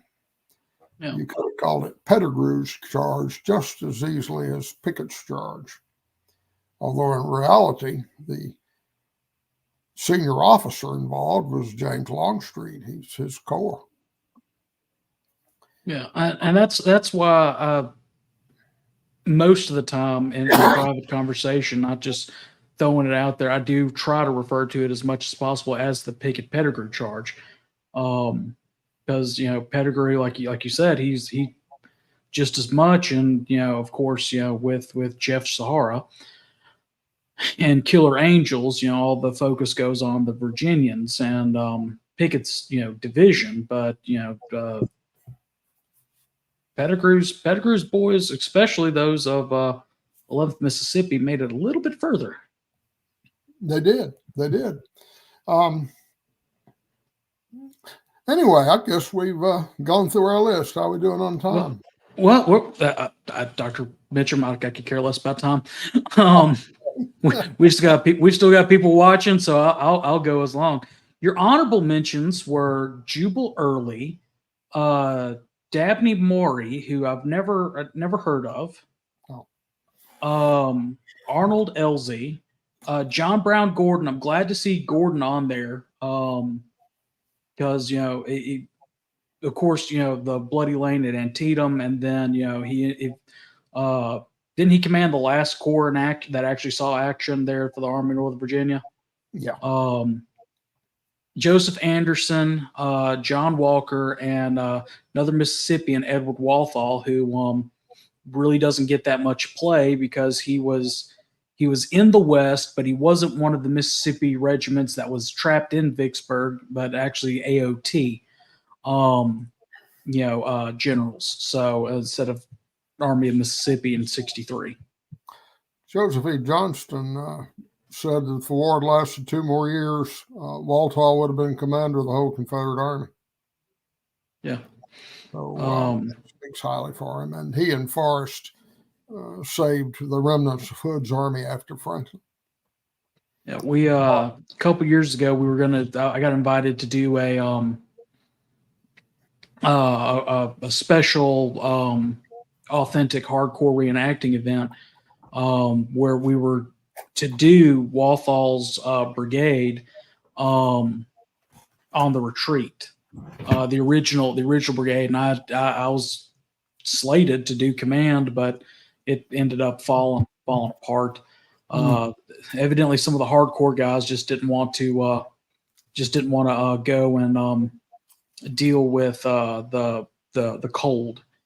So your top 10 worst. Your number 1 was Lucius Northup. Never heard of him. Oh, I didn't bother. I didn't bother getting to pictures of the worst ones. Okay. Northrop was a good friend of Jefferson Davis's at West Point, and later they served together in the Dragoons. But Northrop fought in Mexico. I think he fought in the Second Seminole War. I know he fought in the West against the Indians. But I think it was 1849. He was cleaning his pistol, managed to shoot himself in the knee, and was never able to do field service then. He spent 8 years on medical leave. 8 years. And meanwhile, with the permission of the War Department, he studied medicine, became a doctor himself. And without telling the War Department, he set up a private practice in Charleston, South Carolina. So they cashiered's too harsh a term, but they did discharge him. And Secretary of War Davis reinstated him. And he stayed in the Army till 1861. Well, Davis and he were close friends. And Davis appointed him head of the quartermaster department. And now I admit, and you really got to say this, he faced a heck of a problem. He had to deal with things like hoarding and inflation, the collapse of the Confederate railroad system, the lack of infrastructure that they had other than the rivers, the shortages of wagons and teams, especially early, dishonest agents, price fixing, loss of territory, especially agriculturally rich territory. He had to deal with states' rights governors. And after 1863, he had to feed Union prisoners in addition to Confederates because Grant stopped the prisoners exchange. He was in a position that required skill, tact, patience, and he had none of the above. He created a bureaucratic monstrosity. Professor Robertson said that he had a blind devotion to the bureaucracy. And true words were never spoken. For example, he had a system, and you couldn't get away from that system with him. Every Army commander I know of, including Robert E. Lee, wanted him fired. Jefferson Davis wouldn't fire him. We gave you an example how it worked. You had cattle in the Manassas area in 1861. You had an army in the Manassas area in 1861. Well, you'd think the Confederates buy the cattle and transported a few miles by hoof to the army. It didn't work that way. Because of Northrop's system, you had to take the cattle, put them on railroad cars, ship them back to Richmond, and then Richmond would ship them back to Manassas. And the whole quartermaster corps worked that way. They were incompetent. And there may be a certain natural thing there. Your best officers wanted combat in those days. And a lot of people who didn't want to get shot at were in the quartermaster. It's gross oversimplification, but I think it's true. And the result was a disaster. I mean, we were an agricultural region. We should have been able to supply our army, but we couldn't because of the bureaucracy, the quartermaster corps. And, the Army of Northern Virginia, for example, by January 1864, they were getting 4 ounces of bacon or salt pork per day per man and 1 pint of cornmeal, and that's about it.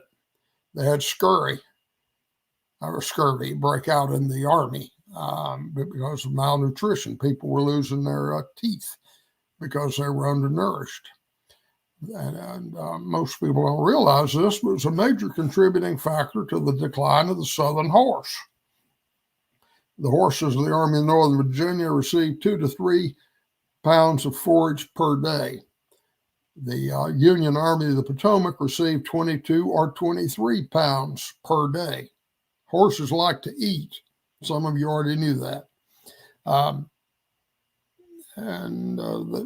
So the Southern horses didn't have the endurance. Your horses were wearing out. But even Robert E. Lee couldn't get Northrop fired. He wasn't fired until February 1865, 2 months before the end of the war. Jefferson Davis was decentralizing his power some, and he wanted John Cable Breckinridge to be Secretary of War. And Breckinridge said, I'll do it, but you have to relieve Northrop. That was his condition for taking the job. And that's when Davis got rid of him. But they continued to correspond till Davis died. Davis had a little bit of a problem with nepotism. Or at least, pointing those that were, friends of his. I guess that would be nepotism. So your next one on the worst list is George Daniel M. Frost. Another one that I've never heard of. Well, delete the George part. I don't know how it stayed in there. It's Daniel Frost. Okay. He was up in Missouri. He was in command of the Missouri forces at Camp Jackson when just south of St. Louis, and he was planning on seizing the St. Louis arsenal. The Union commander was a guy named Lyon. He was a captain. He moved first, surrounded him, And Frost hadn't even bothered to post sentries. There was no security. So the Yankees easily surrounded Frost and forced him to surrender. He surrendered without firing a shot. And then later mishandled a couple of other assignments, not quite that bad. But in 1863, he deserted, and he was the only Confederate general who was expelled from the Army for desertion. Well, so deserves to be on the list. I put him on the dishonorable list pretty high. Yeah. I'm glad history has somewhat forgotten him. Then number 3 is John Floyd. Yeah, Floyd. Oh, about Frost. He wrote a memo after the war. Didn't even mention his Civil War service. Didn't even mention the Civil War. Well, I wouldn't either if I was him. Yeah, I was about to say I probably wouldn't have mentioned it either myself with that record. Yeah. Floyd was he was a politician, very gregarious, very popular in Virginia, governor, legislator, campaigned for James Buchanan, who made him Secretary of War. He was apparently corrupt there, but he wasn't very good at it. His nephew made a lot of money, dealing with the Indians and such. But he had to borrow money to leave Washington as Secretary of War. You're familiar with Fort Donelson. He's the one who was in command, theoretically. He listened to Buckner and decided to surrender the fort, but he said, I can't surrender myself. He was afraid of being, he was under federal indictment. It was claimed that he had conduited weapons to the South prior to the war, and there seems to be some truth to that. I've looked into it a little more since I wrote the book on Forrest. Anyway, he took his 2 Virginia regiments, which he brought in there, and left by steamboat and didn't take anybody else. So he abandoned his command. And Gideon Pillows, also on my list, escaped by rowboat. He wouldn't surrender either. And left Buckner holding the bag. And he had to surrender to Grant, who was an old friend of his. They were buddies at West Point. In fact, when Grant got his leave between his sophomore and junior years, as they did in those days, he couldn't afford to go home, so Buckner lent him the money. And northern newspapers later said Grant paid him back when he surrendered at Fort Donelson. That's not true. He paid him back before. But Grant did commiserate with him. And Grant said that, Buckner said, I bet you wish you'd captured Floyd. And Grant said, no, absolutely not. If I'd captured him, I'd let him go. He can do much more good for the Union cause working for the Confederacy. Yeah, what was he part of the? I can't remember the exact quote. Like, I surrender it, I pass it, I accept it. Wasn't that it? That sound familiar? Or maybe I read that somewhere. I can't remember. I don't remember that, but Fort Donelson was also Buckner's worst battle. He thought Grant had 50,000 men. He had 27,000. That was an unnecessary defeat. Yeah. And what would have happened if we'd had those 12,000 additional soldiers at Shiloh 2 months later? Right. Then Floyd went to Nashville and immediately left. Not immediately, but pretty quickly left. The Yankees hadn't taken Nashville yet, but it was doomed. And he decided to escape. And he told Forrest to evacuate Nashville, and Forrest being the second in command. And Forrest saw no reason to obey that order. So he spent 4 more days running trains and moving equipment, and he evacuated 250,000 pounds of salted bacon, as well as clothes and ammunition and rifling equipment. Forrest didn't evacuate Nashville till the Yankees were in Edgefield, right across the river from Nashville. And the mayor asked him to leave. Yeah. The Yankees were about ready to bombard the place. So when Jefferson Davis heard about that, he cashiered Floyd. And then after Floyd is Crittenden. Crittenden was a drunk. He was involved in that defeat at Mill Springs. It cost us East Kentucky and part of East Tennessee. But he and Zollenkoffer fought that battle. Zollenkoffer was killed, so he wasn't eligible to be discredited. But Crittenden was. And he went to Iuka, about 20 miles from Corinth. You're familiar with that. But the week before Shiloh, William Hardy made a surprise inspection because he heard that Crittenden and his brigade commander there, William Carroll, were drunks. And he showed up and found them drunk on duty. He fired them both and arrested both of them. And later, his Army commander, Braxton Bragg, wanted to court-martial Crittenden, but he resigned instead. So they let him off. But he was instrumental in losing significant territory. And then after Crittenden, you have Albert Rust. Another one I've never heard of.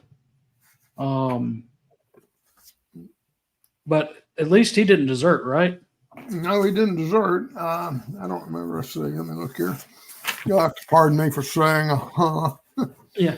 Well, while you're doing that, I've got to run and plug my phone in really quick, so I'm going to jump off screen for just a second. Rust. Okay, yeah, I remember. Well, Albert Rust was the one that cost Lee the battle at Cheat Mountain. We had a plan that would have worked. Rust captured a few pickets, and the pickets convinced him that there were thousands of Yankees on that mountain, when in fact the Confederates outnumbered them. And he had been ordered to attack. He didn't do it. And the Yankees won the battle and eventually overran all of Western Virginia. And it made Lee look foolish. And eventually he was recalled from Western Virginia, and the newspapers went to town on him, called him Granny Lee and Evacuation Lee. He didn't deserve it. I think his plan would have worked. Rust outnumbered the Yankees severely. If he had attacked, he would have captured Cheat Mountain, and it would stop McClellan's drive and eventual conquest of Western Virginia. So I put him on the list for that. And he was an Arkansas politician. And that's the problem with, especially early in the war, you had a lot of unqualified commanders on both sides. Right. You had a very small regular army. It was little 16,000 men. A little over 14,000 of them were on active duty. The others were on furlough for sickness or whatever. And yet you had to create a Union Army, which was 2.8 million, Confederate Army, probably about 850,000. It's over 3.5 million men. There just weren't enough qualified officers.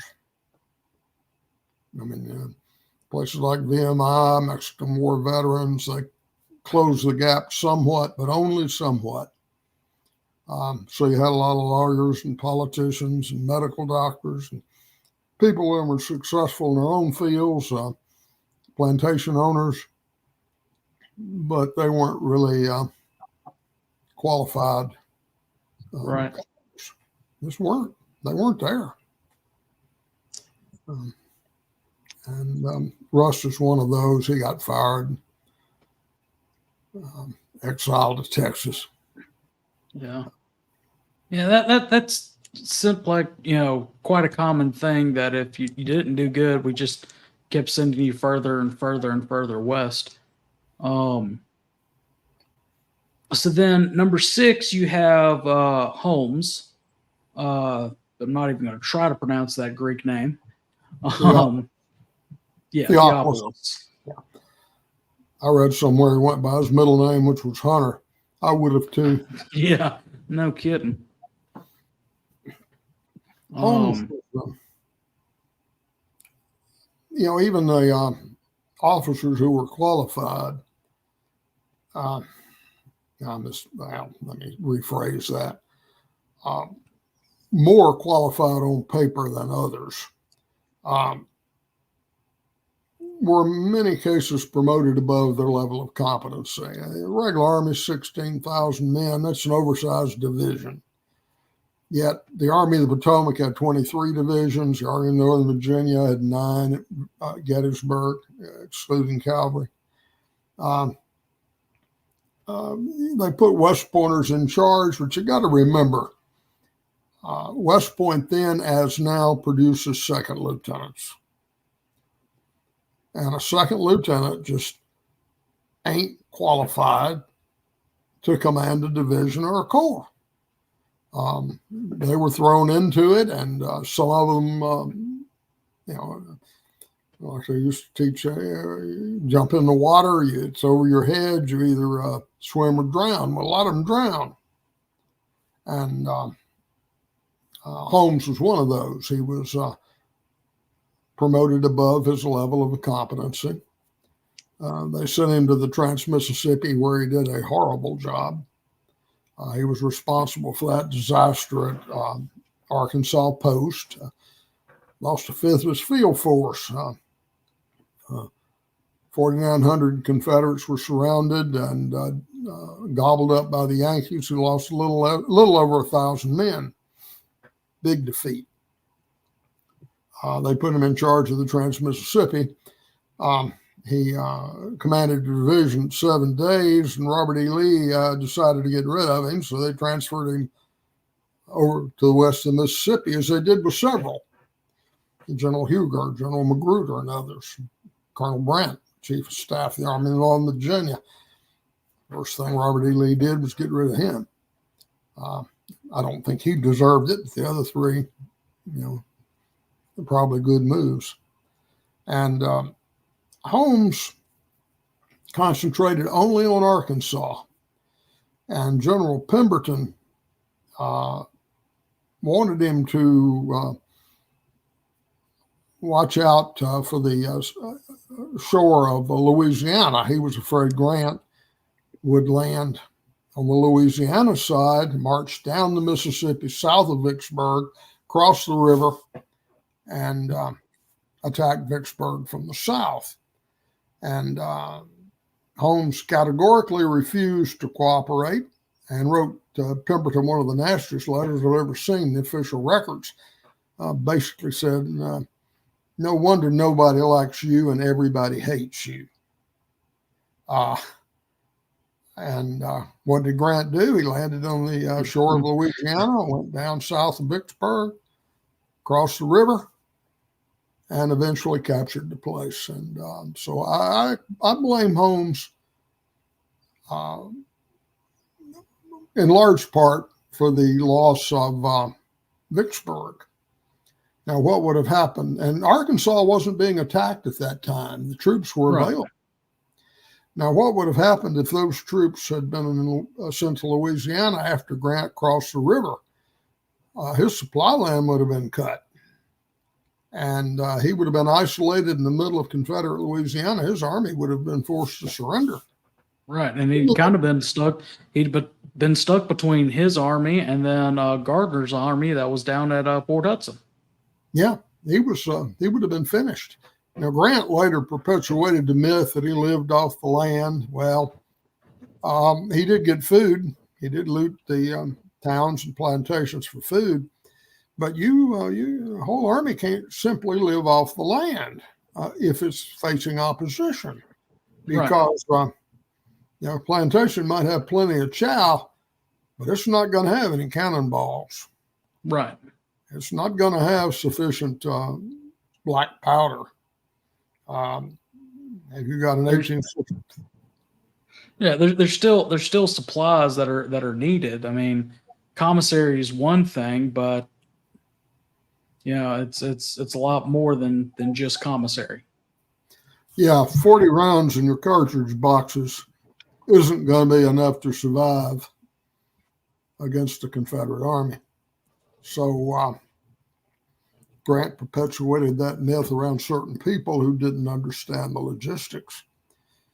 Now, Colonel Vilas, who later became a member of the cabinet, he understood it. He was the man in charge of the wagon trains supplying Grant, and he was sweating it because the Confederate cavalry, he knew he was exposed. They could have cut the line. Problem is, Pemberton didn't have any cavalry. Joe Johnston had taken it away from him. Right. And what little bit he had was one Mississippi brigade that was, chasing Benjamin Grierson all the way across Mississippi at the same time. Yeah, W.W. Adams, I believe, was commander. Yeah, it wasn't enough. I mean, at Raymond, General Gregg was a Confederate commander, and he'd been led to believe there was Confederate cavalry there, and there was one sergeant, 4 enlisted men, and not enough to do the job. Yeah, no, but Gregg and his Texans, they held as best as they could till they were finally out. Texans and Tennesseans till they were outflanked. They did a good job at Raymond, the infantry. Yeah. But the cavalry didn't do a bad job with all 4 of them, or all 5 of them. Yeah. Raymond is a really unsung battle and very interesting to study. A lot of Grant in his memoirs wrote that his plan was always to take Jackson, and it wasn't until he began questioning prisoners, and that's when he found out that they had just made it up to Jackson via Port Hudson, and that Joe Johnston was getting there, and that's when he decided, oh, hey, I need to go take Jackson because he was always heading towards Bolton and Champions Hill, for a lack of a better term, Bolton Station. That was always part of his, and then follow the railway in. Yeah. Ton of what ifs with Raymond. Yeah. Raymond was, Pemberton never meant for Gregg to clash with him at Raymond. Raymond was a strange battle because you had General Gregg on the Confederate side. He was convinced he outnumbered the Yankees. You had General McPherson on the Union side. He was convinced the Confederates outnumbered him. And the exact opposite was true. The Confederates were badly outnumbered, but they fought as if they had a numerical superiority. And the Yankees badly outnumbered the Confederates, but they fought as if they were outnumbered. So had a strange little battle there. So, the numbers prevail. Back in the early early 90s, the 90s and early 2000s, the Army War College used to load up their professors and bring them down and do a study of the Vicksburg campaign. And my dad was hired for every year that they did it to teach the Battle of Raymond, and subsequently after that, the Battle of Champions Hill. And Timothy B. Smith actually a couple years ago came out. God, it was right before Dad passed. No, it wasn't. No, it wasn't. Dad passed 19. This came out in about 2011, I guess. About the time I graduated high school. Book on Champions Hill that was surprisingly good and does a nice little overview of the Vicksburg campaign. If you ever get a chance. Number 7 on your list is Henry H. Sibley. We're approaching 2-hour mark. Maybe we ought to do a part 2 on this. What do you think? Really quickly, I want to get to your number 8. So we'll skip over 7. We'll go to number 8, and then I've got one question about one general why he's not on the list. All right. Actually, let me go ahead and do the spoiler, and I'll ask why one general is not on the list. We've mentioned him a lot. Why isn't Joe Johnston on your worst list? I'm not sure. You could certainly make a case for it. Joe Johnston had a mixed record. I think it was basically negative. I have no use for Joe Johnston, but he did well in front of Atlanta. He also took the army from the Shenandoah to Manassas. He got the lead out of his pants in that battle and won. His reinforcements won the Battle of the First Manassas. So he wasn't entirely useless. Getting pretty close, though, aren't we? Well, I mean that's one good plus, but I mean still you could argue, or one could argue, that his retreating, almost McClellan-like tactics leading up to Atlanta really didn't help the situation. And once the Army of Tennessee, got entrenched, or got into siege works, it was that. Yeah, John Bell Hood tries to break out and fight, but the Army of Tennessee was never. None of the Confederate armies were made to try to withstand any type of siege. They were field armies. So there's that part of it that I have bad taste in my mouth about Johnston about, and then the Vicksburg campaign. The fact that he's sitting in Canton, Mississippi, with thousands of men, he could have demonstrated earlier, in my opinion, towards Grant's rear than he did. I fully agree. As a matter of fact, I wrote a book on the siege of Vicksburg, and that's the point I brought out. I think there were 3 people responsible for the fall of Vicksburg. First one's Joseph E. Johnston. Second one, Theophilus Hunter Holmes, and third, W.W. Lewing. I don't really fault Pemberton, the commander, so much, because he later said that if he could do it all over again, the only thing he'd change is he wouldn't obey Johnston's orders. He was trenched behind the Big Black River. It's quite possible he could have defeated Grant, and Grant had not yet reestablished contact with the North. If Pemberton had won the Battle of Champion Hill, Major General J.C. Fuller wrote later, he was one of the creators of the theory of the Blitzkrieg. He said the South would have won the war. Grant would not have gotten out, and I think he was right. But Pemberton did obey Johnston, and he left his entrenchments, crossed the river, which is not easily forded, right, and clashed with Grant at Champion Hill, where he was decisively defeated. Yeah, Churchill wrote of Champion Hill that the drums of Champion Hill sounded the doom of Vicksburg, or not Vicksburg, the doom of Richmond. And I just, Johnston had that one success at First Manassas, but he still, 7 days campaign, the fighting outside of Richmond, his retreating back towards Richmond, getting in within earshot, was it 6 miles of Richmond there in 62? Had it not been, and Johnston even said it himself, the best wounding of the war was his wounding, and that's when Robert E. Lee takes command. And then after that, he really doesn't have that much of a military career until he gets assigned in 64 to the Army of Tennessee after Bragg's been relieved. It's just I think he's the South's McClellan. On paper, he's a good general, but and good organizer, but as far as a field command,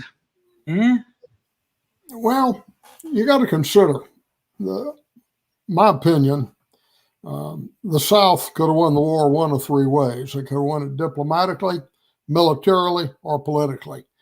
They lost diplomatically when the Lincoln instituted the Emancipation Proclamation because Britain and France lower classes weren't going to allow a war if it was framed to be a war against slavery. They lost militarily at Gettysburg and Vicksburg. I don't think they could realistically have expected a military victory after that. The third one was political. Overthrow of the Lincoln regime, defeated by the Democratic Party, which had a peace platform in its plank. And the party platforms meant more in those days than they do today. So what Johnston had to do, and all the public opinion polls at that time said Lincoln was going to lose the election. Abraham Lincoln said he was going to lose the election. He believed it until Atlanta fell. Now, if Johnston had been able to hold Atlanta until November 6th, and the election occurred, Lincoln would probably have been defeated, but it fell on September 2nd. Now, using Johnston's tactics, could he have held Atlanta to November 6th? It's quite possible. Quite possible. So I would trust Johnston to do that more than I would Hood, obviously. Yeah. Or Bragg, frankly. But I'm not sure they wouldn't have done better under Bragg. Well, Bragg, well, at least that's the one positive thing I will say about Hood. Hood did. I mean, yeah, it was. He shouldn't have sent his Peachtree Creek shouldn't happen. And the try to breakout fight around Atlanta. Bragg, if he'd have taken command, there's a quote from Sam Watkins. Bully for Bragg, he's hell on the retreat, but we'll whip those Yankees yet. I think if Bragg would have been in command, he'd have just tried retreating. More than at least Johnson did dig in and there at Atlanta. It's well. I think, frankly, when we're picking commanders to hold Atlanta, the correct selection here is none of the above. Yeah. I think Richard Taylor would have done a good job. I think Beauregard would have done better. I mean, Beauregard. Sorry. I'll agree on Beauregard. He at least, again, looking back at Charleston, could hold siege works, and looking at Petersburg, he could hold siege works. But he was an engineer by training.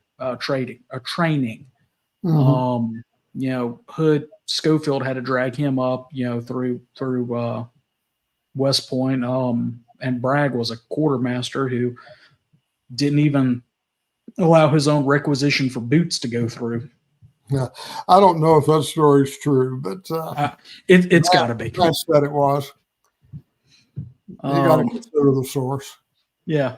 Well. I mean, it's too good not to be true. But yeah, we'll definitely have to stick a pin in it and bring you back. Are you free next Monday?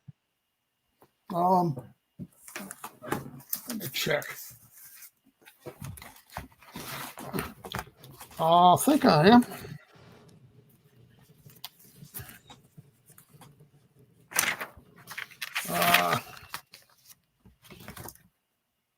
Yes. All right. Well, next Monday, pencil us in. We'll bring you back to finish up your list of. We still have. Let me trying to pull it back up. It's one thing I hate about running off my phone and then having to go move it. Your list of dishonorable, as well as the 1, 2, 3, 4, 5 worst.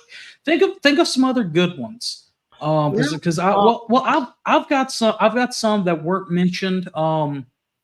In the top that I'd like to kind of bring up. So I think that'll shoot me an email and give me a list of the officers you'd like to discuss. And I'll refresh my memory on some of them. Well, Lloyd Tillman is one I'd like to get your opinion on, as well as I mentioned Franklin Gardner with Port Hudson.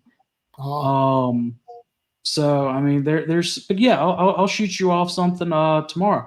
But hey, everybody who has watched and still with us, Jason Lloyd's talk about Breckenridge and Hardy. We've mentioned Hardy a lot tonight. I'd like to know where he stands on the scales. So for those that are still watching, we appreciate you for staying with us. Jason, message us, private message the page, or message me privately on Facebook your list, and I'll include it on mine. We'll be back next Monday, same Confederate time, same Confederate channel. Remember to tune in on Thursday for Look Around the Confederation with Moose. I'll be on to help him out as well. Dr. Mitcham, we appreciate you being on tonight. It has definitely been one of our more interesting episodes. A great way for me to get back into the swing of things. I've really enjoyed it. I look forward to next week. Remember to, if you had to stop and are rewatching this, you can always listen to the podcast version of this episode wherever you want to listen to podcasts, Spreaker, Apple Podcast, Amazon, just wherever you listen to podcast at. Remember to go and subscribe to our YouTube page. We need a lot of subscribers on YouTube. We're at 1,000. I think we need 1,500 to hit our next mark that YouTube wants us to hit. So go and subscribe there. Remember to follow the website, scvchat.com. Sign up for the newsletter and everything like that. But until Thursday, we will, this GCB signing off for SCV Chat.